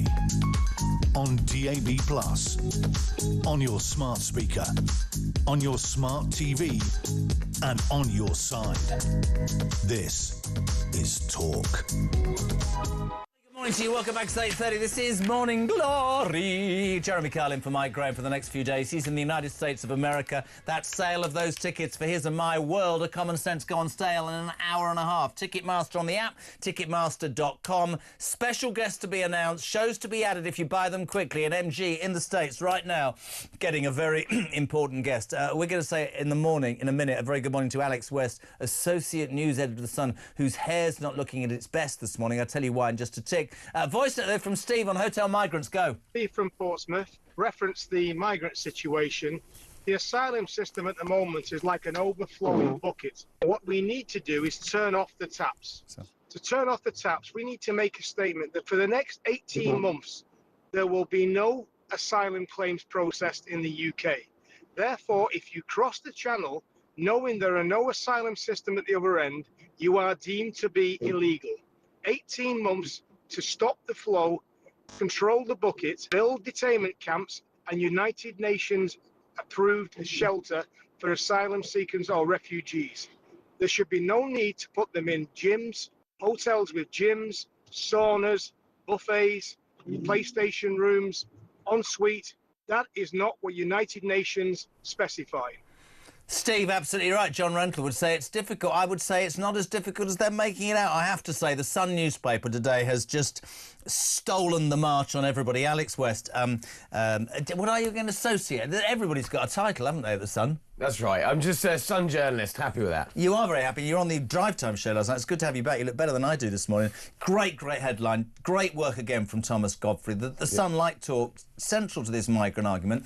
Today's very poignant, of course, because at 2 o'clock this afternoon, that judgment, the Epping Judgment Court of Appeal, I think a seminal moment. The front of the Sun today, you could look at this and go, this is trivial, but it's appalling. This has really caused... The Today programme have brought this up this morning, right? Yeah, I mean, it is a story that will shock people across the nation. I mean, it's just bonkers that the government are paying for somebody to provide a job to do balloon animals and floristry with failed asylum seekers. These people were being kicked out of the country, being held in we didn't make that point. This is actually a really salient one. I should have made it earlier. These aren't people waiting to be processed. This is the centre where they're waiting to be removed. And most of these have come from prisons as well. They're criminals, and they are waiting to go back to wherever they came from. And we're providing them with lessons in how to do flower arranging and making cakes. I mean, it's absolutely mad. Last night, I have to say, after our article, the Home Office have now pulled the job for the floristry and the balloon animals. So they obviously realised how sort of completely stupid it looked. And so they've now removed that job advert. I'm really glad you came, because we need to make the point again and again, and we didn't. These are failed asylum seekers. Yeah. This is a government spending money on teaching them how to paint, blow up balloons and do flower arranging. Yeah. And you're absolutely right. When you consider that the Home Office, and there's a wider thing today with that Epping judgment, because when you consider the Home Office, which in American terms is Homeland Security, your borders, your police, your Navy, all those sorts of things, are seemingly today challenging the will of Epping's local people, and according to a Home Office source, are arguing via their KC, Alex, that asylum seekers' rights outweigh local concerns. Where have we got to in this country, man? Well, I mean, this is going to come down to whether or not the judge decides whether it's right for Epping to have a decision on sort of planning basis as to whether these migrants will be kept at the hotel, or whether the national the importance of having them, somewhere for them to stay outweighs that. So, where do you think? Do you have any inkling? We're all the same. Wondering what will happen? Yeah, well, absolutely. I mean, my feeling is that the sort of international ECHR pressure and Home Office argument that these people's right to have somewhere to stay will outweigh the fact that they're not welcome. And we all want a society where one can complain and protest within the confines of the law. Why I think there's so much frustration, what I've said all morning, is that when you live your life correctly in this country, you seem to be punished. What happens if that happens? If the institutions and the government get the answer they want, what does that say to people on the streets of Great Britain, in communities in Great Britain? Your voice is irrelevant. That's a real issue. We're going to be at obviously at the Bell in Epping today, in Epping Forest, and also at the High Court, and we'll be getting the reaction from those people who are going to be out.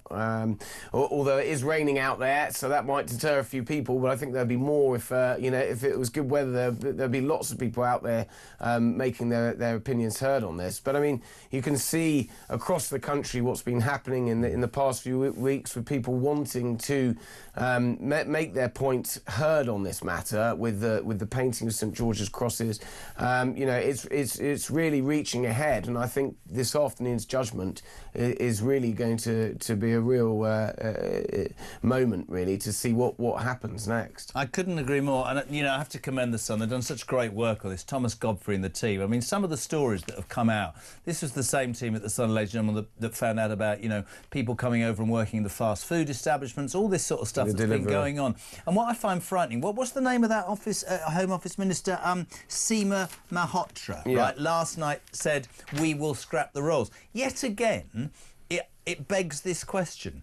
It takes a national newspaper with investigative talent like Tom Godfrey and your team to highlight this to the British people, for the Home Office that are supposed to provide the sort of job that they're supposed to go, oh yes, we didn't know that. Didn't know it, weren't aware, didn't want to do anything about it, that it ticks what boxes? It's so bad. And it makes you wonder what you're doing. Was being done? None. Absolutely.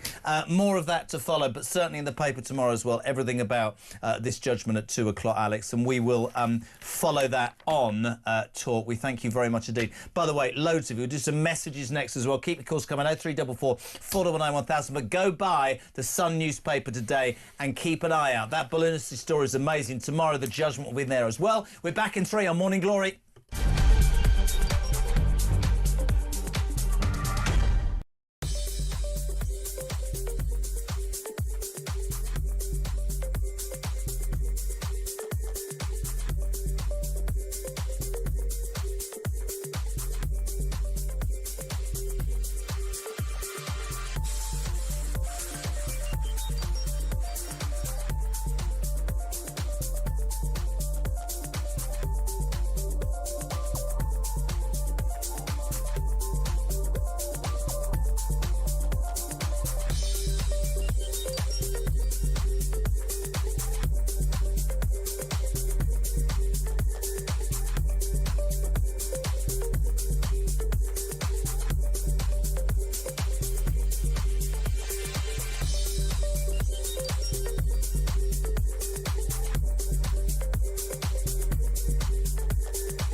Across the UK, on DAB+, on your smart speaker, on your smart TV, and on your side.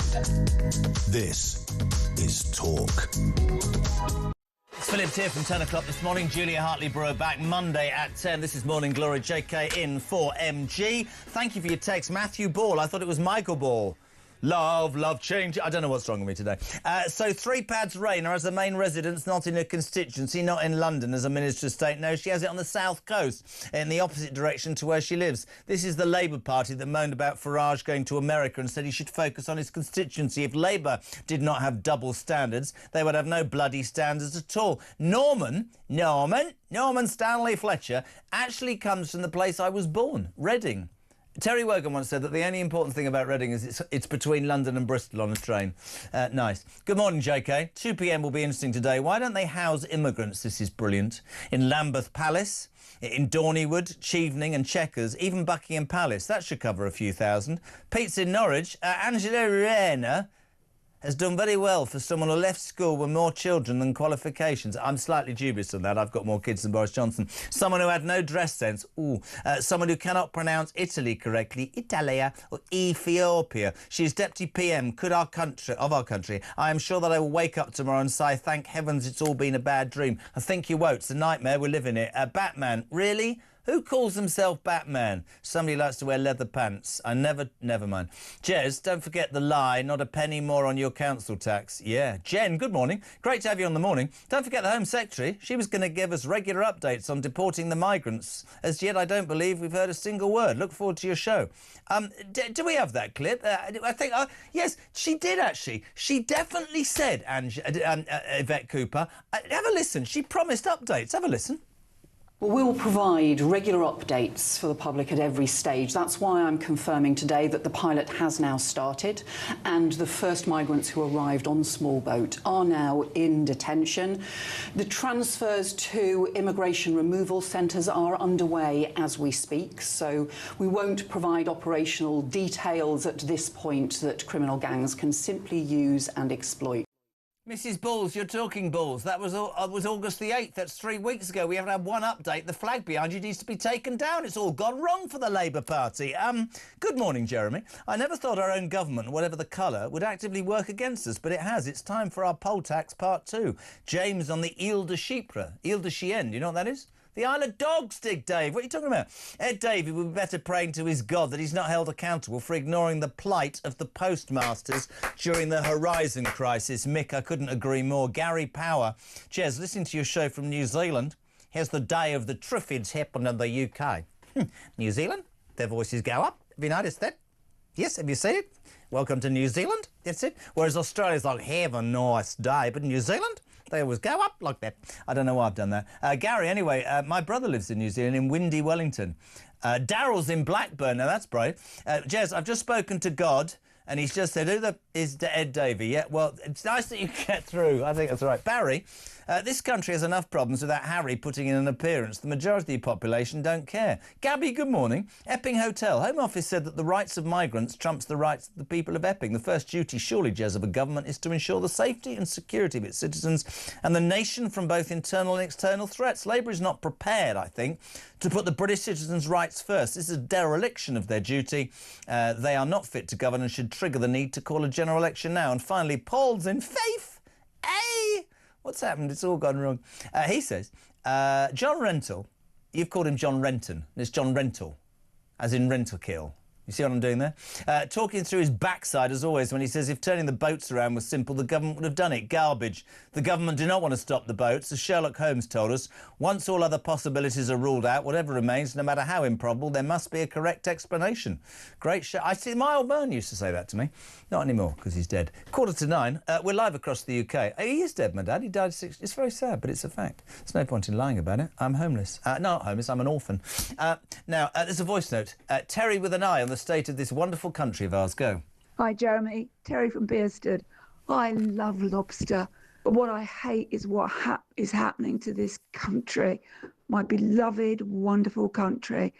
Going down the tubes, and every day I get up and I can't believe what's happened next. The Epping crisis, a dreadful, corrupt government. Sorry, that's the dog squeaking the ball. It frightens me, but it frightens me for my precious granddaughters. The country stinks, and I'm terrified of the future. Love the show. I don't. What was the dog? And then she said, the dog done a poo because she said it stinks. But I agree with you, Terry, with an eye. It's very good of you, 9:15. A story that I wanted to do today that has just risen its ugly mug. This is just extraordinary.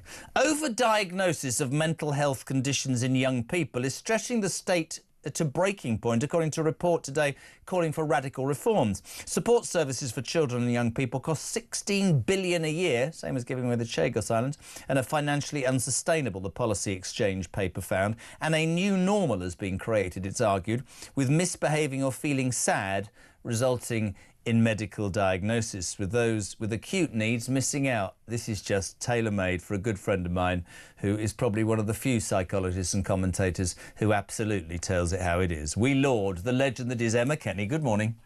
Good morning. Thanks for having me. Mate, we've always done this. Honestly, you can't say jack to anybody nowadays. I was in a lift the other day and it was a woman and it got to the bottom and I said after you and she went, why? Because I'm a woman.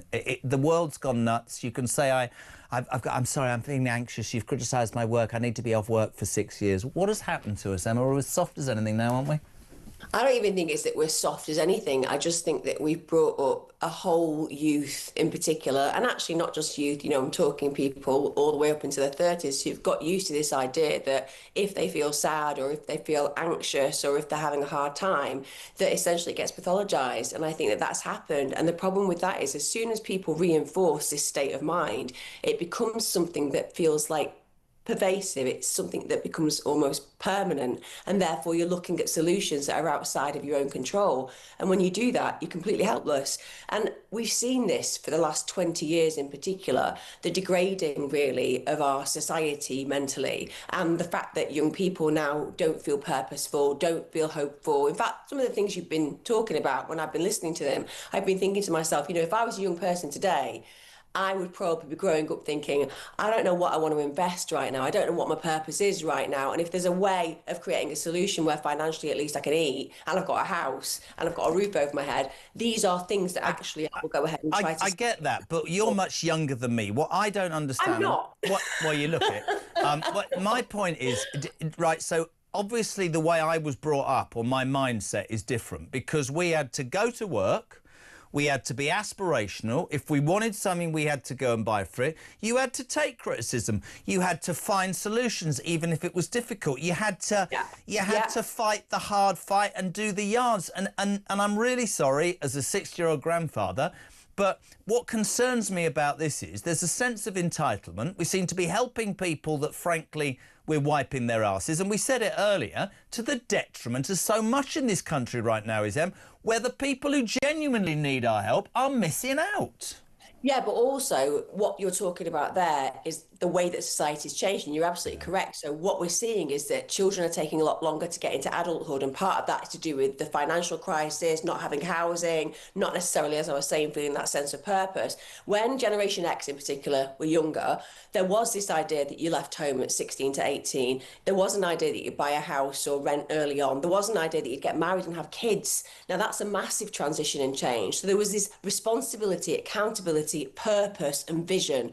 And the thing that people have lost sight of is, whilst crucially some people can feel that that's a lack of choice because you've got to do all these things to achieve A, B and C, actually what it gave you is an externalised understanding of your movement within the world. And that's really powerful. What we've done, and we've done this for a very long time, and this is to do with the medical system, it's to do with pharmaceutical companies, it's to do with the profits. We have internalised everything. It's all about me. I have an issue. Not finding a solution is secondary to actually what's going on. You're being told and reinforced. Yeah, you but are. Also, you know what you said about solution, and I am old-fashioned.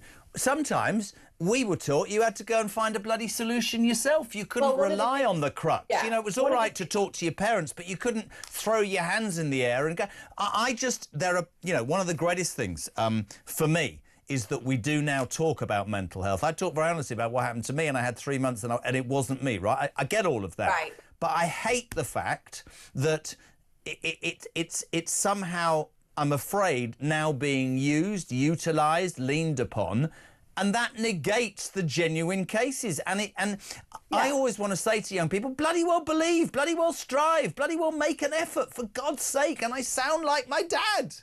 You've just said something before that I think is really pertinent as well, which is that when I was growing up and when you were growing up, there was this idea that, you know, people did offend you. People weren't kind to you. You know, you had those mantras like sticks and stones may break my bones, but names will never hurt me. And whilst that seems kind of trite to say, it's really powerful because what we've done is we've told a lie to kids. We've said, be kind. Well, that's not going to be the world. It isn't. We've said, don't offend. Well, you know what? Get used to it because this is the way the world is. And the problem is when you get to a point where you've been sold that lie, when the world doesn't treat you like that, you think there's something wrong with me. So then you internalise it and then you think there's something broken about me. There's nothing broken about you. The world is unforgiving. Suffering is constant. And the life is journey of loss. Undertake to do it joyfully. That's the reality of it. And that's suffering. But part of suffering is growing. And you're not depressed a lot of the time. You're sad. You're not anxious. You're just having a bit of a bad time reacting to a climate that isn't necessarily working for you. Somebody once told me, and I've got to go, you know, I love the bones of you, that every single person in the world suffers from sadness or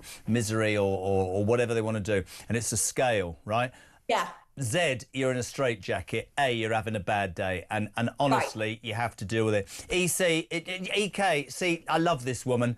And what are you doing about your old as well? You're as young as the hills. What are you talking about? We love having you on. I'm just 8 years younger than you. And I've got 2 new babies. 2 new babies. So there you go. I just don't believe in going with what people tell you. I just do things Sorry, my are own you talking way. daughters or granddaughters? No, I've got 2 new daughters and 2 older boys. Mate, I've just had I'm unashamedly doing it differently. Mate, 35, 22, 20, 16, 5 and 1. That's why I'm knackered and get up. Listen, love the bones of you. Emma Kenny, brilliant psychologist and commentators, talking there about how over-diagnosing mental health in the younger generation is stretching us financially to the tune of 16 billion. We've got no money, we've got no morality. 2 o'clock this afternoon's important, though. The Epping judgment comes from the Court of Appeal. It'll be followed on Talk. 8 minutes to 9. I'm off for a wee. See you in 3.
So Trump has put out this idea of a future, and what's interesting to me is how sticky this idea has been, that people who are mainstream, and Tony Blair is definitely a mainstream politician, you know what I mean? He's not Nigel Farage on an edge, he's not Le Pen, he's not whatever, you know, he's right there in the middle. Sure. And the idea that he's engaging in this conversation about, well, let's look beyond the horizon to a future where you don't have nonstop warfare waged against Israel, where you have something else. I think that's interesting and compelling.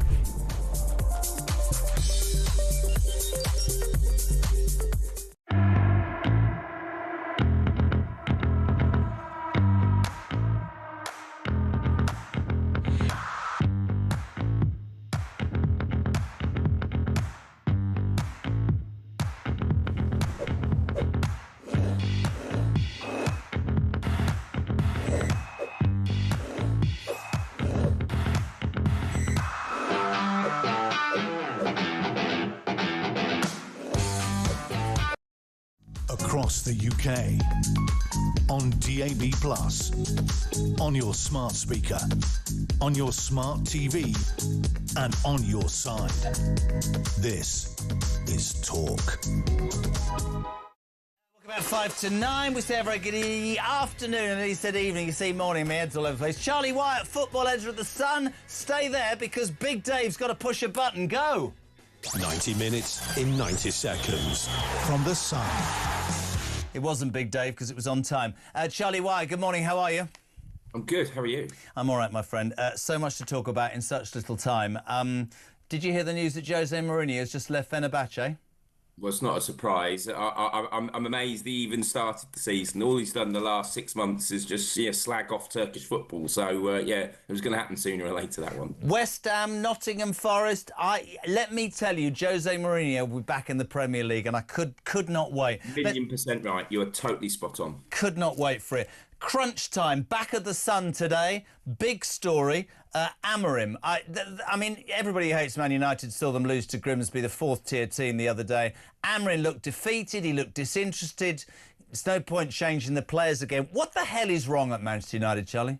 Everything. Absolutely everything. And you know, everyone thought Amorim might change everything, but I thought the fact that he couldn't even watch the penalties was a defining moment. I mean, if any of our bosses can't watch us work. I mean, my sports editor probably has his head in his hands when I file my copy. But I mean, for him not to watch the penalties was embarrassing. It was a Wally and the Brolly moment when Steve McLaren was at Wembley with the umbrella when it was raining. For me, Man United manager unable to watch penalties against Grimsby. I mean, extraordinary, and fair play to Grimsby. And you look at it, and the way he spoke, it was as if, you know, well, the grim reality that you've spent £210 million on 3 new attacking players, and still it doesn't look like it works. No fight, no verve. I don't know. Manchester United seemingly bad. The big transfer story, of course, is Alexander Isak. Will he go from Newcastle to Liverpool? Big news last night that Newcastle have finally signed a centre-forward club record deal for Stuttgart's Nick Woltermaid. 69 million quid, 6'6", but apparently more than just a target man. Good with his feet as well. Yeah, it can be an attacking midfielder or a central striker. I think now that's the green light for Isak. I'm in Monaco at the moment, and I was at the Champions League draw last night and speaking to a few people, and the feeling is now that Isak finally gets his move. I think Newcastle are going to sign another player as well. I think Visser. I think they'll get Visser from Brentford. And, of course, the irony, and you know I love Newcastle, is that everybody was going in Newcastle. It's outrageous. Isak won't play. But you want Visser, and he refused to play for Brentford as well. I tell you what, though, and you're spot on. And the one thing I did hear last night is that Newcastle are really unhappy with Visser and what he's done. Oh, are they? They're That's really interesting. Very unimpressed with him. OK, very quickly, not a lot of time, really appreciate your time.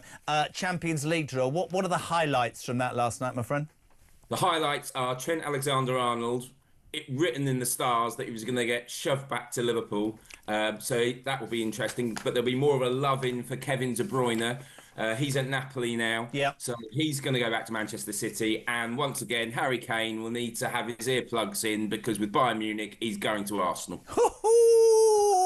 Harry Kane, has he won some silverware? He did, didn't he? That's very interesting. He did, yeah. He won his first trophy last season. So let's do an exclusive because I'm a West Ham fan. Graham Potter, will he be fired first very quickly, or will Nuno leave Nottingham Forest? Probably they'll leave at the same time. And do you believe that Jose Mourinho, we've just exclusively revealed here, has just left Fenerbahce? You're not surprised. Do you, like me, think he'll end up back in the Premier League? He's told us already, or he told some of the British press last year when the game out there that he was going to come back. He's still got his house in London. His family's still there. Ideally, he'd be in London, but yeah, he is going to end up back in the Premier League, 100%. I want him at West Ham. Charlie Wyatt from The Sun, very good. Apparently there's a sting, bang. 90 minutes in 90 seconds. From The Sun. Nice. Almost 9. News on the way, and more of your calls and your thoughts. 0344 499 1000. Text to 87222. This is Morning Glory, and the news at 9.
across the UK. On DAB+, on your smart speaker, on your smart TV, and on your side. This is Talk.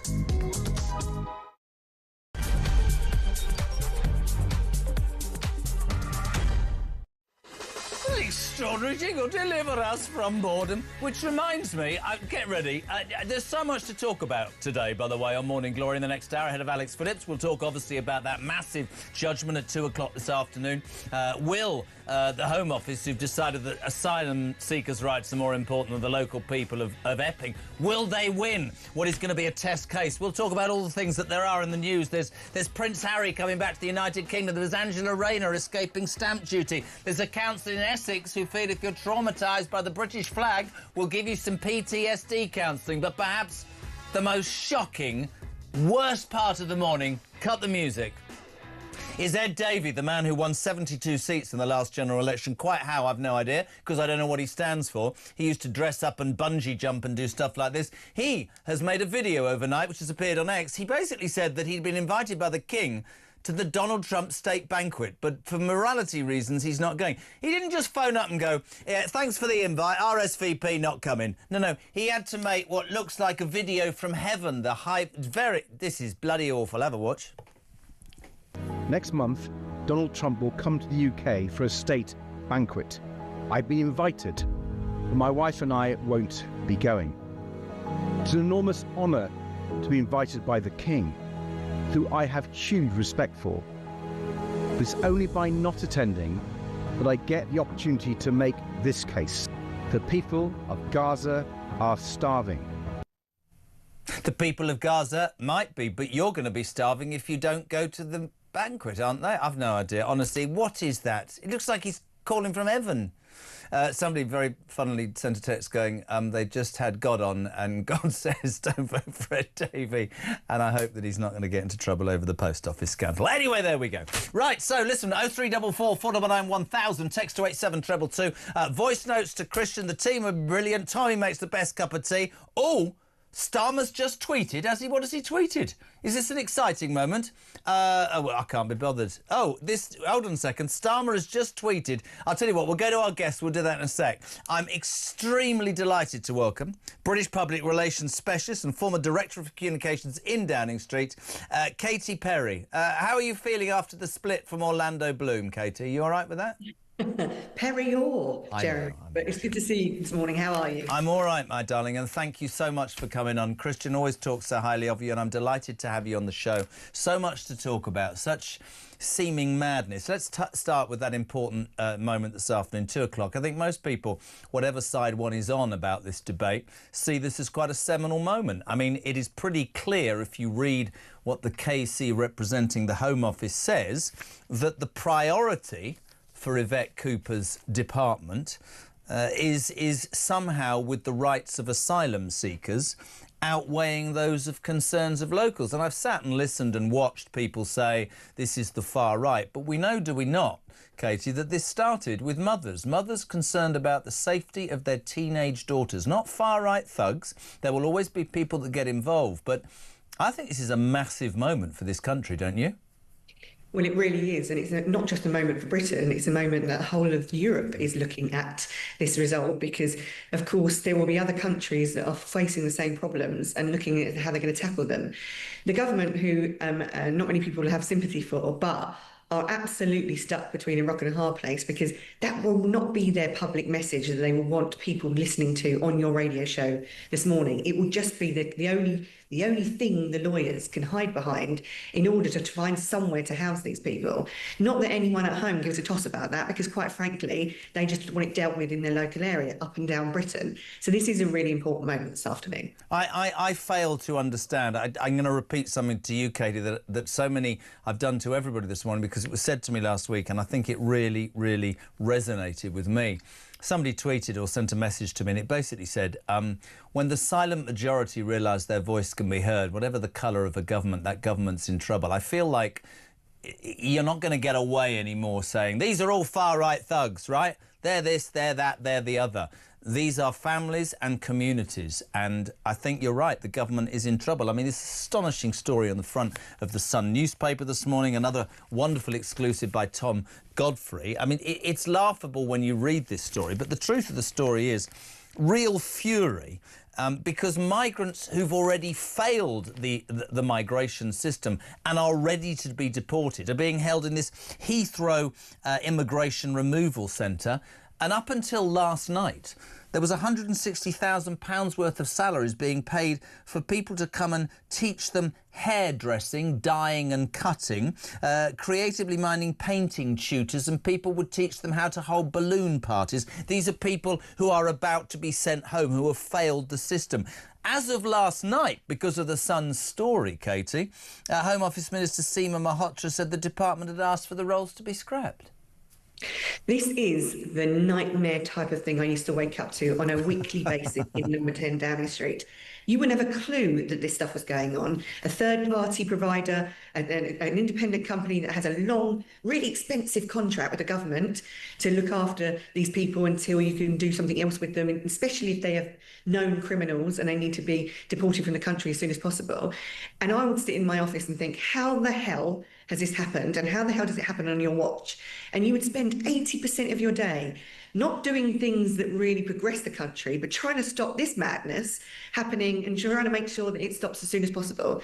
So again, the government will be waking up to a story that possibly they had no idea was going on, but needs when you say that and you're trying to, as a government, you're trying to explain that to people, they would say there's just so much going on. Now, the Sun does its work and does it brilliantly, but people will absolutely and naturally look at that and go, this is ridiculous. I'm going to work, I'm queuing up, and my council tax is going up, my taxes are going up, my electricity prices, energy prices, food's going up. Everybody else seems to be being treated better than me that comes here illegally. Seema Malhotra, we'll get rid of it. What about due diligence? What about people in any department in government actually going through all these things? Or am I being unfair there? Is it too large? You are not being unfair. It is almost an impossible job to manage. But the point is that people don't really have to be accountable for this because, yeah, I work in the private sector. I run my own company. I'm one of many people in Britain that's self-employed. And if I make screw-ups at work, I get fired by my client. And that is it. I can't put food on my kids' table. I can't buy the things I want to buy in life. I can't go on nice holidays or whatever it might be. It seems to be that you can make these kind of decisions in government, you can run these kind of mad schemes, and there are no penalties for doing so, apart from the fact that, you know, the Secretary of State might get fired eventually, or indeed that government might be voted out of office. The actual people making these decisions on the ground, they seem to get promoted or they seem to get bonuses as a result of some of the mad stuff. It's really weird, isn't it? Because when Mike started doing, not Morning Glory, but here and Julia and all of them, before I arrived and people were talking about common sense, and now we hear Donald Trump uses it as an inauguration speech, politicians are using it left, right and centre. But it is that there can be no common sense in any way to say, these people are illegal, they're waiting to go home, let's spend 160 grand teaching them how to blow up balloons. It's almost farcical. It's almost farcical. And going back to what you said, I think it's going to be incredibly difficult this afternoon, a difficult watch for many, because when this Epping judgment is made, I don't think there will be any winners or losers. I don't think it's a situation that's going to go away. I think it's a conversation that needs to be had. I was saying to Mike the other day, 10 years ago, you couldn't even say immigration without being called a racist. Now, the truth of the matter is, it is front and centre to people's minds, and no government, no politician is going to get away unless they're prepared to face what I think is a huge problem. Let's talk about government, if you don't mind. So am I allowed to ask, Katie, who was the Prime Minister when you were in 10 Downing Street? So I worked for Theresa May until she called the election, and then I decided that after 10 to 12 months inside government, it drove me insane, Jeremy. I get much more done on the outside than I ever did inside. And as I say, I spent most of my time trying to stop crazy stuff happening rather than actually, getting forward in doing the things that we needed to do. And it is ridiculously hard to do, and it is the fact that these departments are almost, too big, and then they make massive mistakes on a daily, on an hourly basis. And of course, if you're not prepared to be bold, if you go into government and you don't really have a plan for governing, and you're not prepared to be bold when you get there, guess what? Nigel Farage is chomping at the bit to do that for you. And so if this is not a wake-up call to the government about being bold, being more radical, stop tinkering around the edges. Do what you say you're going to do. Be brave enough to stand up and not pretend to be white. Fairness. Try and not be whiter than white. Be flawed, make mistakes, take the people on a journey, lay out a plan, fail, cock up, have good days, have bad days, but treat people, treat your electorate not like a number, not like a statistic, not like a bunch of idiots, because they've woken up. I want to ask you as a public relations expert, I love this. We're gonna run through this. So just one word answers are fine. Angela Rayner, front of most of the newspapers this morning. You'll have seen the pictures earlier in the week of our Ange, just back from Ethiopia, in a blow-up doll. Did I just say that? Blow-up dinky. Maybe she's in. I've no idea. With a tattoo and a Lambrusco outside a brand new £800,000 third house. This is in Hove. Lots of arguments this morning that she dodged £40,000 worth of stamp duty. Many people on today saying this is a big story. Not great PR, is it? Your expert view of this. Comes at the worst time for the government. They are talking about absolutely ruining their vote base in the middle classes by pumping up property taxes in the forthcoming budget in a department where Angela Rayner is responsible for housing. Yeah. It's not great timing. It's not a great look. And, it makes me wonder why these purchases and these things can't be done once they've left government. Why, when you are right in the heart of government, would you think it was a good idea to do something like this? I don't think it's been a great week for her. Mike called her the Minister for Housing herself, which I think will go down in the annals of history. This morning, Ed Miliband, that horrendous human being, is admitted to paying thousands of pounds for Islamophobia training for his staff within the Net Zero office, which is costing us billions and makes no difference. Would you be prepared to take on a PR role with Ed Miliband? I would have thought that was nigh on an impossible job, but I might be missing the point. It's not just an impossible job. Those projects around the country, they're desperate to get off the ground. Some of those that I work with are, in the slow lane. So even the things that Ed Miliband wants to do are not moving quick enough in this government. So actually they need to focus on getting the energy projects, getting the amount of investment that's queuing up, ready to spend in Britain on all kinds of different schemes, ready to go, are kind of sitting in the in tray right now, gathering dust.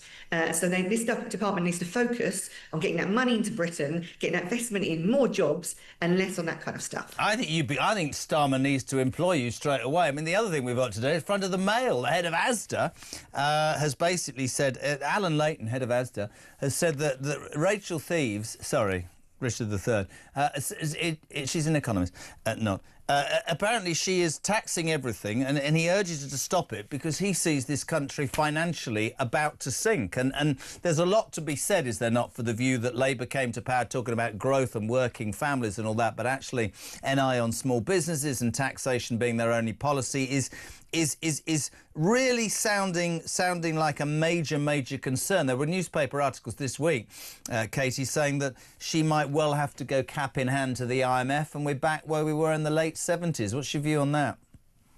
It's disastrous, and she really is cornered at this forthcoming budget. She's got a problem with inflation. She's got a problem with debt repayments. That £1 in every 10 in Britain goes to our loans, basically. So you can never seem to be able to pay that off. Food prices, as people at home will be able to tell you about, don't seem to be coming down in the way that we were promised post-COVID. Energy prices have gone up again. We really need. Well, that's because of net zero, isn't it? We really need to have a plan and see a plan for how the hell we're going to get out of this pickle.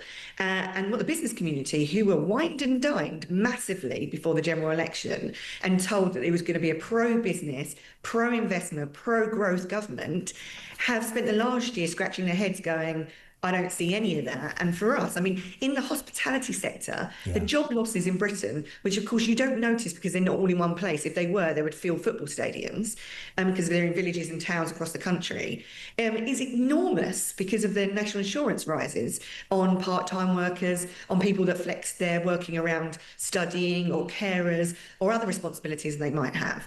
So some sectors in Britain are really being hit really hard. There is no wiggle room for more tax rises. That if you raise taxes on business, you end up raising tax on the consumer. I got called right-wing by John Rentoul from The Independent this morning because I said the following thing. I'm old enough, much older than you, to remember the late 70s when Labour Party were in power, and it became patently obvious that if a union said, I want a 30% pay rise, they got it until the country was skint. In my mind, the Labour Party, which I genuinely, by the way, at the end of the Tory rule, I was so disappointed and disaffected, and I'm actually quite patriotic and I wanted it to work. But essentially, we have a Chancellor and a Prime Minister that have got one policy, which is to tax the rich. People are leaving this country, successful people in droves. Where's that money going? Not to the Exchequer. We seem to be paying for people who don't pay in whilst negating the positive things for people who do pay their stamp. And it strikes me that at the end of the day, we will end up skint as we did last time, because their only plan is if you've made any money, we're going to screw you into the ground. And that's not the way that you create growth. And so the reason I bring up Angela Rayner about her look, and the reason I bring up Rachel Reeves, is the two things they promised: growth and a care for working families. To me, that's gone in 12 months, genuinely gone in 12 months, in the public's consciousness. Well, the problem here, you're mixing two things. Well, first of all, fairness. People feel that this is an unfair country, that they are absolutely striving. They are often holding down two jobs. They are often trying their best for their children and for their elderly parents. They can't afford the property. They can't afford the things in life that their parents had many years ago. So generational unfairness is kicking in this country, and that's a really hard thing to unpick. But what you've hit the nail on the head, Jeremy, in terms of aspiration. I run a business. I employ 40 people. Would I do it again tomorrow and start again? No, because I don't believe this country, and I don't believe this country for some time, under a Conservative government as well as a Labour government, has rewarded people for risk. I believe they tax the life out of people for risk, for ambition, for aspiration, for doing things where, maybe they've never done before, doing things for the first time. Nobody in my family ran a business before I decided to start one up. I was the first person in my family to go to university. It's, where is the reward for that? Absolutely, and I think the word I turn, I'm taxed another way. Absolutely. And what if you take aspiration away, and this is my real gripe with the Labour Party, they want everybody to earn the same and fine, and I'm not against equality, but if you say to people you can't aspire to succeed in a different sphere to a greater degree, because when people do, they pay more tax and they set up businesses and they employ people. Katie, before we let you go, we know you work for Theresa May within Director of Communications in Downing Street. We know you set up a PR company. In the last hour, I want you to pin back your luggles and watch this. Starmer has tweeted this video on the smuggling gangs. This is in the last few minutes. Have a watch. Want to know how we're controlling our borders? Then watch this. We're working with our international allies to smash people smuggling gangs for good. We're giving law enforcement new powers to criminalise those who endanger their lives at sea. We're making sure every business carries out right-to-work checks, ending the exploitation of illegal labour. Our plan is working. Since July last year, we've returned over 35,000 people with no right to be here. Hundreds of boats and engines have been seized, and illegal working rates are up by 50%. I don't mean to be rude, Katie Perrier, public relations specialist. Was that the local work experience? The sound was awful, the quality was appalling. The bloke sounded like he was reading Traffic and Travel on this station. What the hell's going on? That's number 10 Downing Street. It's dreadful. I was trying to work out if I've missed the trick and if that's a voice I don't recognise, and maybe there's someone really important that I've completely forgotten about, but I don't recognise it and I don't understand quite what they were doing with this video. It's the first time I've seen it, so I'd like to watch it several times before making a real judgment on it. But If your comms is not credible, if it is not believable, if you cannot take people with you on your journey, you are really vomiting into thin air. You're not really moving the dial. And I watch that and I think to myself, you know, I actually want this government to succeed. Like you, Jeremy, you said before, I've got young children. I want them to have really successful lives in this country. I want, you know, I have goodwill towards this government, and I really wanted to help it work and deliver the growth the nation needs. But when I look at films like that, I think to myself, who do you think is going to be won over by that kind of communication? Couldn't agree more. What an absolute... I can't believe I've never spoken to you, and an absolute pleasure, and I so appreciate your time this morning. I know you're busy. Christian said you were fantastic, and we really, really appreciate your time. Katie Perry, a public relations specialist and former director of communications for Theresa May in Downing Street. Great to have her on. 9:22. Alex Phillips is here this morning from 10 o'clock. It's all going on ahead of that, by the way. We've got loads to come. I'm going to say we've got Vanessa Freight, Reform's new Justice, ex-prison girl. Amanda Devlin, Showbiz from The Sun, your calls, your texts. I don't know what to say, really. In 3 minutes' time, we'll be back on Morning... Don't go anywhere. We need the figures. Go on. See you in a minute.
Moving 200 people to Rwanda wasn't going to stop people getting on boats. It was going to be a significant impact in terms of people knowing that they would be refused entry on a permanent basis to the UK. We spend a lot of money on it. Julia, I served on the committee. I was in Parliament. I know the 250 people. It was 250 people being sent to Rwanda was not going to deter 28,000 people arriving.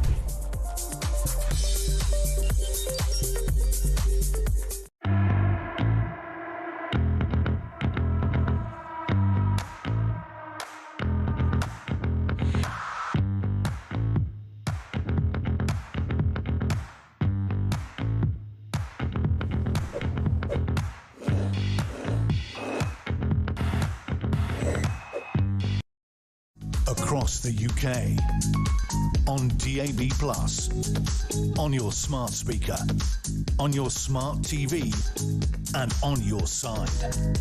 This is Talk. About 9:25, we're live across the UK. Morning Glory till 10. JK for MG. Thanks for tuning in this morning, because when you do, it gives me so much more time to work out what's coming next. We told you this an hour ago. 35 minutes to glow even. Jez and Mike's World of Common Sense, one night only, in brackets for now. Saturday the 15th of November, Shepherd's Bush Empire in London. You see it there on screen. This is a one-off show, 2 hours of madness, common sense absolutely on the line. Tickets already pre-sale out the window. Go on sale in 35 minutes, 10 o'clock. Ticketmaster on the app, online, ticketmaster.com. Come and join me and Mike Saturday 15th of November. I promise you this, right? Amazing guests. Loads of surprises. If these tickets go as we think they're going to go, we'll add dates. I'll tell you about that on Monday. And for all the people who say, what she said here, bring the tour to Lichfield. Well, we'll come wherever we have to come. Let's see how the first one goes. But at 10 o'clock, sale of tickets. World of Common Sense, MG and me, Saturday 15th of November. Go and get your tickets, Ticketmaster app or online. Debbie, why doesn't Ed Davey take his Christian humanitarian to Gaza and deliver aid? I'm sure they would receive his religious beliefs with open arms. Andy's in Mansfield. Morning, Andy. Ed Davey, the buffoon of Westminster, was born and brought up here in this town. He never mentions it, but more importantly, neither do we. Not even the local Liberal Democrats. Janet? Jeremy, I'm hoping the Epping judgment doesn't become the effing judgment for all the wrong reasons. It's a massive day for the British people. Agree with you, sweetheart. Janice is in Staffordshire. Quite right, Jeremy Carl. I was born in 56, never mollycoddled, and I'm so glad I ain't young and growing up now. Yeah, Tina. I'm loving Emma Kenny. Me too. You need to add in school sports, not celebrating winners and showing losers how to pick themselves up and go again, which will be their life after school, but awarding everybody a participation certificate. This is true. I was at my daughter's school the other day, and the headmaster or headmistress was on the sidelines going, come on both teams. Right, my son told me when he was at school, like, honestly, come on both bloody teams. What a load of old toss that is. The team, the A's, whatever, I think it was cricket, they don't get to play all season. They have to put somebody from the C's and the B's and the D's in the A's every week to make them not feel like they're suffering because they're crap. Despite the fact that would make the team lose. The world's gone nuts. Gen Z and Gen X have a magic word called burnout if they have to work too hard. When I made my apprenticeship, I had to go through tough times as well, and I'm still here. They just have to pull themselves together and soldier on and stop being so soft. Mary is in Cyprus. Lucky you. Good morning, Jez.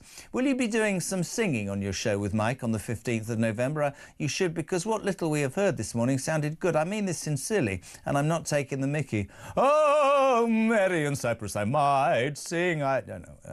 Listen, just buy your ticket. You're coming from Cyprus? It'd be nice, wouldn't it? Saturday, November the 15th. There it is, the World of Common Sense. MG and JK live and exclusive at Shepherd's Bush Empire. Tickets on sale in 32 minutes. Ticketmaster.com. Amanda's in London. This country needs to get back to the values which made us great. I feel we're taking the first step by reclaiming our flag and being proud of the amazing things we did for the world. Chit up and get on. Yeah, chin up and carry on. Finally now, Christopher's in Cardiff, which is brave. Someone needs to tell Yvette No Balls that there are, these are not small boats, they're landing craft stuffed full of fighting-age young men. What part of We Are Being Invaded does No Balls Cooper have a problem understanding? This is the same woman. Actually, let's replay it. Let's carry on, because this is important. On the 8th of August, this is what our Home Secretary, Yvette Cooper, told you, the British public. Have a listen. We will provide regular updates for the public at every stage. That's why I'm confirming today that the pilot has now started, and the first migrants who arrived on the small boat are now in detention. The transfers to immigration removal centres are underway as we speak, so we won't provide operational details at this point that criminal gangs can simply use and exploit. That was Yvette Balls on the 8th of August, promising daily updates. That was 3 weeks ago. We haven't heard anything this afternoon, of course. The judgment on the Epping hotel. Will the government, who have taken the judgment to the Court of Appeal and say that the rights of asylum seekers essentially are more important than local feelings and concerns, are they going to win? PJ, he's got a thought. Morning, Jezza. Love listening to you. Good standing for Mr. Graham. I hope he enjoys himself. Well, after my 56 years on this planet, working 60 hours a week, 6 days a week, as I do to make a meagre living, I think today can no longer be called Happy Friday. This is the saddest Friday that I can ever remember. This government is against us. And if they win this ruling today, I think you're going to see the revolution at last. Have a great day. How can you say have a great day? But he's right. None of us at all. Nobody at the Sun, nobody in News UK. We're not condoning anything. But to me, right, It's an absolutely seminal moment, because if your government says, yeah, you know, the rights of people who shouldn't be here are more important than the rights of people who pay their stamp, then you've got a major problem. Another story in the newspaper today is that a record number of criminals are being monitored by electronic tags, leading to a drop in reoffending for burglary, theft and robbery, according to a new study. Ministry of Justice figures show that nearly 20,000 offenders and defendants were wearing electronic tag as of June this year. Among them were criminals leaving prison fitted with GPS tags, part of a pilot scheme targeting male offenders on release from prison who were found to be less likely to commit offences. Meanwhile, former prison governor John Podmore says real opportunities for change need to be created for those incarcerated, or Labour's prison reform will just be a sticking plaster. Before I get the legend that is Vanessa Frake, Reform's UK Justice Advisor and a former prison governor, I was just thinking there, so 20,000 offenders are on electronic tags, which means that we're able to keep an eye on them and know what they're up to. Why don't we tag migrants then? Is that such a bad idea? Vanessa Frake, a very good morning. How are you? Good morning, Jeremy. Nice to see you. Get you, Reform's justice person. Get you. I mean, honestly, it's difficult to get you on now. You're so important, Frakey. What's going on? Well, you know, I think you can sit and moan, or you can stand up and be counted. Good I took that decision to stand up and be counted. Is it a shock to say that if you tag people who have offended and keep an eye on them, that might actually mean that they look over their shoulder and won't reoffend? That would just be common sense to me, or am I missing the point? I think you have to look at the types of tagging. Most prisoners originally were just electronically tagged. Mm-hmm. So electronically tagged means that they have to be a certain distance to their base station at their home, so it's monitoring curfews. Yeah. The new GPS tags actually track your movements. So probation, our poor, overworked, underpaid probation service can monitor more closely where these prisoners go and whether there are crimes in that area. And can I ask you a stupid question? Does somebody sit in front of a screen at midnight thinking he should be at home, but he's out nicking something from wherever? Yes, yeah, are they being monitored? Yeah. Yeah, Serco has that contract, but of course Serco is a private company. It's had many failings with its monitoring services. But I mean, you look, anything that stops crime in our communities must be a good thing. Currently it's a pilot scheme. It's for prisoners serving over 12 months who have been released early. And if that stops crime in our communities, then it can only be a good thing. But what they fail to mention, though, of course, is that since January to March, nearly 10,000 prisoners have been recalled by the prison service back into jail, which are horrendous figures. You know, John Podmore's quite right when he says, you know, if we don't do something about rehabilitating people and just have them languishing in their cells watching daytime TV. Which is not as good as it used to be, I have to say. No, well, it's missing some vital people is my observation. It's not really good, yeah, quite right. Can I ask you, and I don't disagree with anything you've said, I just want to throw a few things at you because you fascinate me. I get that people should be given more than sitting in a cell for 23 hours so that they get an impetus, a desire. Can you explain to me your thoughts on three things? When we say to somebody you're going to prison for 5 years, why do we let them out halfway through? I think the one way that you would also deter future crimes is by saying to a person, you've done this, you're going to prison for 8 years, and they serve every goddamn day so they know that the law is not a soft touch. I've never understood it. If you're going to give somebody 8 years and they're out after 3, just give them 3. Make any sense to me at all. Serve the time you're told that your crime is relevant to. Yeah, look, I have got an opinion on that. Sometimes you have to use the carrot and the stick, and many crimes are sort of minimum sentences. So you know, you couldn't give somebody 8 years for, you know, some dreadful violent crime, but you can give them 3 years for, you know, burglary or whatever. So that's part of the reason. The other part of the reason is, you know, prison sentences are very it's interesting to talk about prison sentences. You know, I know a lot of people want to see prisoners do the whole shebang, and that's all well and good. I have no problem with that.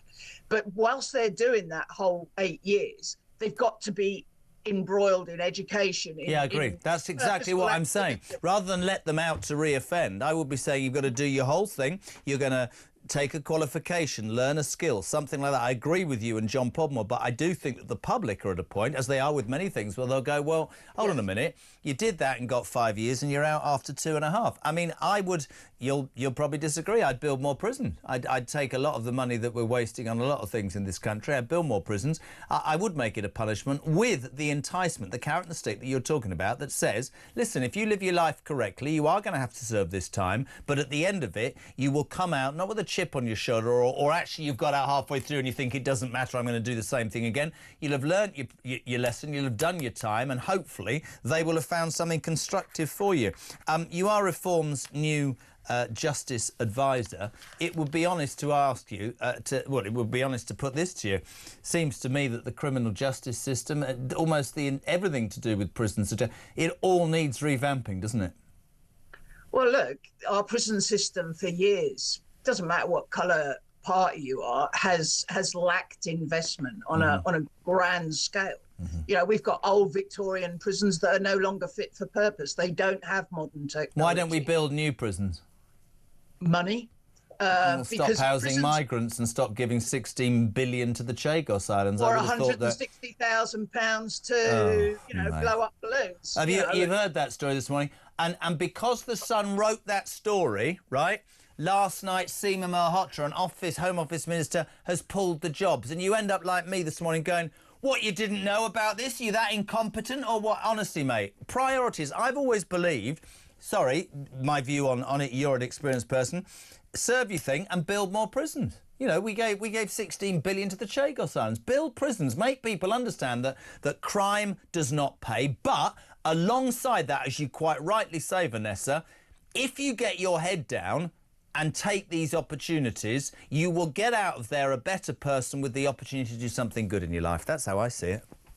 No, I don't disagree with you, Jeremy. But what I would say is that in order for that to happen, you have to invest in our prisons. You have to invest on not releasing people when they're homeless, you know, because homelessness is connected to reoffending, you know, jobs, you know, this sort of thing.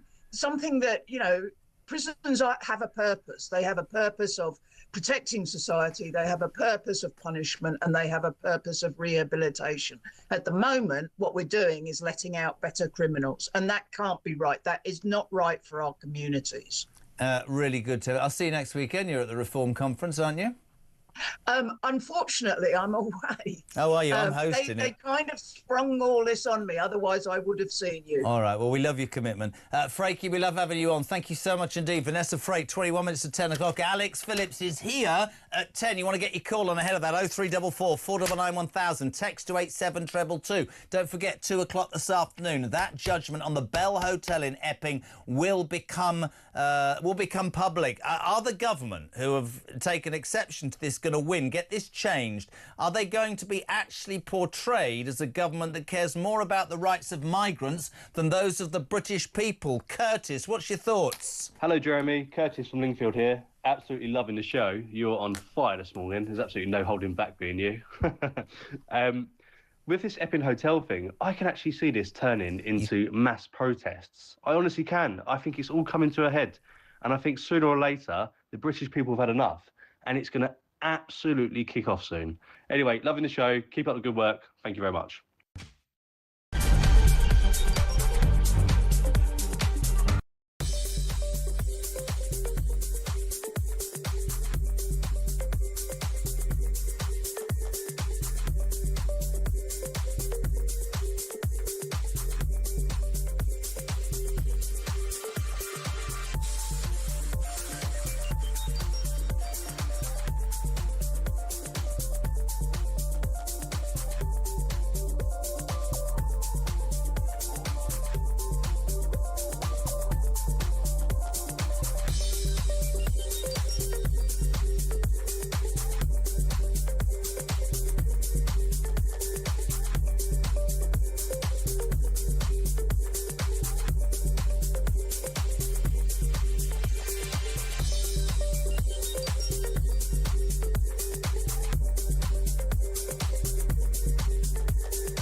across the UK, on DAB+, on your smart speaker, on your smart TV, and on your side.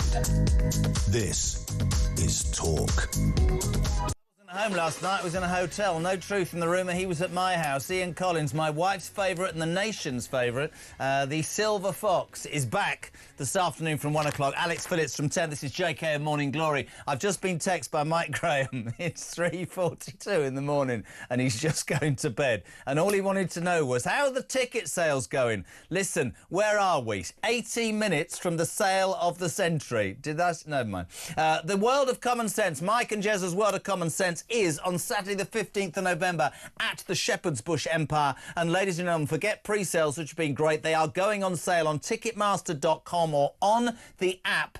At 10 o'clock, 17 minutes. And I get this. I've spoken to the promoter during that break, and I promise you this. If this sells out, we'll add other dates before Christmas. How exciting is that? And if they sell out, we'll take it across the UK. And if they sell out, we'll give up and go and drink. Look, no, we don't. But listen, we're going to do more. But listen, get your tickets. We'd love to see you there. Some special guests, 1 or 2 surprises. We're going to go and do some filming for it next week. I've just heard Christian's a genius. Get your tickets. You don't want to miss out. Mike and Jez's World of Common Sense, Saturday the 15th of November. Thank you for your text messages this morning. Martin Bailey. Is that right? Bailey? Can I suggest that talkTV has a Union Jack, GB, on the part of your backdrop screen? During the patriotic movement with a smile, we tried that and the police took it down. No, I'm not joking. Love Talk. It's the only station fighting against the tyrannical government. It really is the home of hope and common sense. Martin from Lichfield. Can you bring the tour to Lichfield? Yes, I can. Yeah, we'll come to Lichfield. There's a cathedral. We're only going to be able to perform in a cathedral. Imagine Mike and I in a religious house. That's not going to work. Many years ago, my late great Nan taught me an exceptional life lesson, one which has never been more appropriate. If you're suppressed into silence, then they'll never hear you coming. That's very true. Terry is in Birmingham. Yes. Jezza, we all know what's going to happen today at 2 a.m. We're going to be done up like a kipper. Like a kipper, mate. Listen, Tell, I don't disagree. It was a crap accent, but I thought I'd try it. Reg Gardner. Does that mean Reg is a gardener, or he's called Reg Gardner? I've no idea. Once again, the government are going to court against us, using our money to make our lives worse. It's an unbelievable scenario, people, and it should be stopped. Debbie, unfortunately, your live show is in London. Will you be letting us know a list of safe non-migrant hotels to stay in? Yes, we will. We will. Come to London. We will list non-migrant hotels you can stay in to come and watch us on the 15th of November. I like that. Brian Goodwin. Jezza, I've been in Thailand for 3 weeks. I haven't heard any news from the UK, so can you tell me what to expect when I return next week? Show. That's what I would say. Morning, Jeremy. Great show. Who's this? Dave in Southsea. Nice. If I was in charge of Essex Council, I would sack any staff member that applies for counselling, as they're surely unfit to do the job they're paid to do. As for the Home Office saying migrants' rights supersede the worries of the public, that is pure treachery. 9:45. I'm delighted to have on next a very, very important person, good friend of Mike's and I as well. Amanda Devlin, assistant showbiz editor at The Sun. Good morning. Good morning. Where are you? Look at you. Is that home? Look at that. Yeah. God, don't look too much, just in case. Are they real flowers or plastic flowers over your right shoulder? Real. Real flowers. Look at that, lovely pictures, and you've got your lippy on. You're all done up, aren't you? Well, I'm seeing you this morning, so I thought, yeah, better get dressed up. What's that on the shelf sticking out? Oh God, don't say that. She's terrified. What's he going to talk about? What's he going to talk about? I am. Thank you for your support. Nice piece about Mike's and my live show in The Sun this morning in the Bizarre column. I mean, there's nothing more important than this show coming, and I can't wait to be front and centre and watching it all unfold. We're easily bribable. So many people have said, can I have a free ticket? I've gone, no. Amanda says, if I put it in The Sun today, can I have a free ticket? Too bloody right, she's getting a free ticket. What are you doing? Just to repeat for people, go on sale in 40 minutes, ticketmaster.com or on the app. Amanda, there's a great show in the West End, Fawlty Towers, the stage show. It came to the West End and it really did stick 2 fingers up to the wokerati madness that is. And the great news is it's coming back because, strangely, the public loved it. Yeah, it feels like for a long time the snowflakes were winning, weren't they? Yeah. And we were just all too scared to do anything that might be slightly offensive. But the tide is turning, and we've got John Cleese working on a sequel to the Fawlty Towers show. So, I mean, I don't know if you're a massive fan. Yeah. And do you know how much of a fan I am? Oh, God, okay. They only ever made 12 episodes, which is genius. And they always say that the best television, you leave when they clamour for more. Like TFI Friday with Chris, but they made 12. What they brought back into this stage show, for people who don't know this, is goose-stepping, the mention of the German war. People have lapped it up, but the snowflakes were appalled. But it's been so popular. And you know what Cleese is like? I don't know if you've seen that famous video that I can't use the words. He was asked to do the eulogy at one of the Pythons. I'm not sure which one. It was maybe Graham Chapman. And he said, he would have hated me if I hadn't taken this opportunity to be the first person to say at a live eulogy the F word. And everybody laughed because, you know what? Yes, just be different, right? Well, exactly. And so this time it's going to be another 3 episodes that he transforms for us into this modern age, but not actually changing it, and just sort of appreciating that it still can be a bit funny. I wonder if there are any of your favourite episodes. So one of them is going to include The Psychiatrist. Oh, that was great. Where Basil accidentally gropes a female's guest boob. He's switching the light on. Obviously, that was Mike's and my favourite episode. Yes, yeah. See, she's gone already. See, love it. And then the Kipper and the Corpse. Remember that one? Kipper, yeah, that was great. Basil and the Rat. So they're the 3 that they're looking at. But I think it's just a bit of good news today, the fact that there's something that's coming back that people just accept. And lo and behold, but it can still be funny. And what a shock to actually do what people want rather than. I mean, there's another one today, a remake of the classic film Oliver is in the works. Yeah. With bosses desperate for it not to be a woke bore like the last rehash. Theatre legend, it was a bore, the last one, wasn't it? He wasn't allowed to ask for one because he just shared it with everybody else. What a load of old crap that is. I am worried about it because, one, can't we just think of some original stuff now? Why are we recreating? Isn't it one of the best films ever of all time, Oliver? And what if it's not as kind of brave as John Cleese and doing Fawlty Towers? What if it ends up being like Olivia, and we've got a whole different story of like the little girl? I can do it really quickly in my head. Fagin will be portrayed as a paedophile because he deals with young kids. The kids will be called urchins, but that's because they come from a broken home and they should all be put into care. Oliver Reed shouldn't drink because that's disrespectful or do anything wrong. And the kids will be played by adults, right? What's he, the drunken one? What's he called? Oliver Reed will be played by a woman, and Fagin will be a transsexual from Scotland, presume. I've no idea. The whole thing's just like, you can see it happening, and it's just. Well, like when Snow White got rid of dwarves, it just really felt like this is a moment where we're not actually appreciating what the story was. When she got rid of dwarves, I loved that. When they got rid of dwarves, all the dwarves went, "You've ruined our careers. We can't get panto now." Exactly. But you know what I love about it? Shani Wallace, so she played Nancy in the film, and she just summed it up, and I can't swear at this time of the morning, but she's just really against it. She thinks it can't be approved upon. It's the best ever. Yeah, I agree with you. She said they'll F it up anyway. And Amanda Devlin. It does really feel like that could be a huge possibility because they seem to keep doing it. That's why I think they need to just keep on at their originals.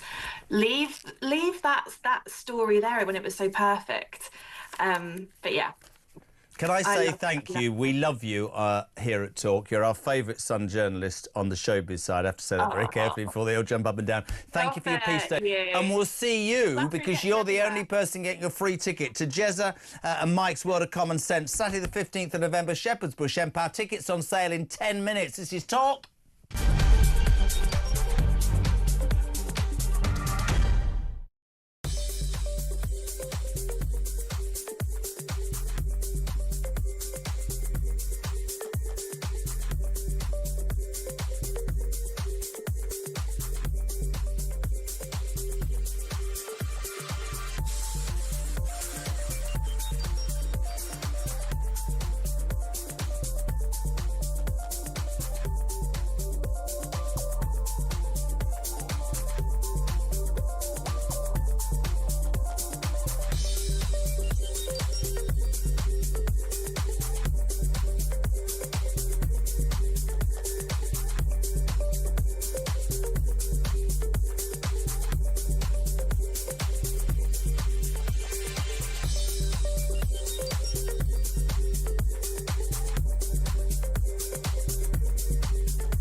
as well. There's no prison spaces. So this is a talk exclusive we've been looking at.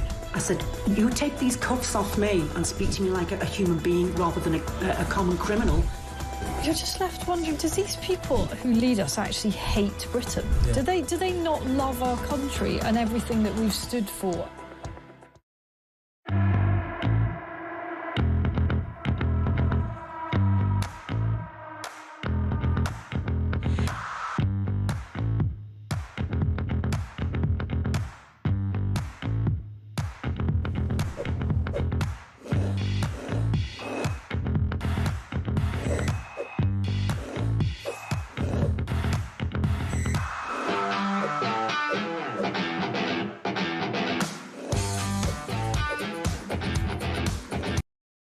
Across the UK, on DAB+, on your smart speaker, on your smart TV, and on your side. This is Talk. Welcome back, Monzi on voice note. Not happy on Morning Glory. Go. Morning, Jezza. It's Monzi from Hove here. Just round the corner from Angela, actually. What's happening to this country, mate? What is going on? When's this all going to stop? This madness. This country that I was born and bred in and loved dearly, that used to be absolutely a fantastic place to live, proud to live here, it's becoming, quite honestly, a cesspit. I'm in despair, mate, absolutely in despair. And so is everybody I know, family and friends. We've all had enough. I'll tell you who isn't in despair, John Rentoul. Earlier I had a slight disagreement with him from The Independent about the state of the government. She's way out of her depth. The only policy she's got is to tax people. She inherited a terrible financial situation. Right, OK, right, now we're going to have it. It was obvious that taxes were going to have to go up. She inherited a black hole of 22 million. Let's have it out, JR, no, it's then. far bigger than that. It's 22 billion, anyway. How many? How many? 22 billion, but she had to put taxes up by 40 billion. Right, so if she... All right, so let's just ask you, we all do our own maths. If that was your debt, what would you do? Would you give your trade union pals £11 billion worth of rises within 5 minutes? And while we're at it, because the junior doctors want more, would you then sell the Chagos Islands and 16 billion? Because I tell you what most people listening here want an answer Chagos to. Islands is a trivial amount of money, actually, Jeremy. But are you joking when the Mauritian people aren't going to pay any tax for a whole year and British people... What? I think it's a terrible deal, but it's. But again, I'm trying to make you understand how people. I'm trying to make you. Are over 100 years. I am trying to make you see how British people this morning are feeling. If you tell them that Mauritian people aren't paying any tax, and you look, how is that exaggerating it? Well, because it's not quite as terrible as that. But I mean, the Mauritian people are paying no income tax for a year, John. Yeah, no, I think the Chagos deal was a disgrace. The Chagos Islands. But that's 16 billion, and you've just called it small money. That's half of your problem. How many billion? No, it's not. It's 165 million a year.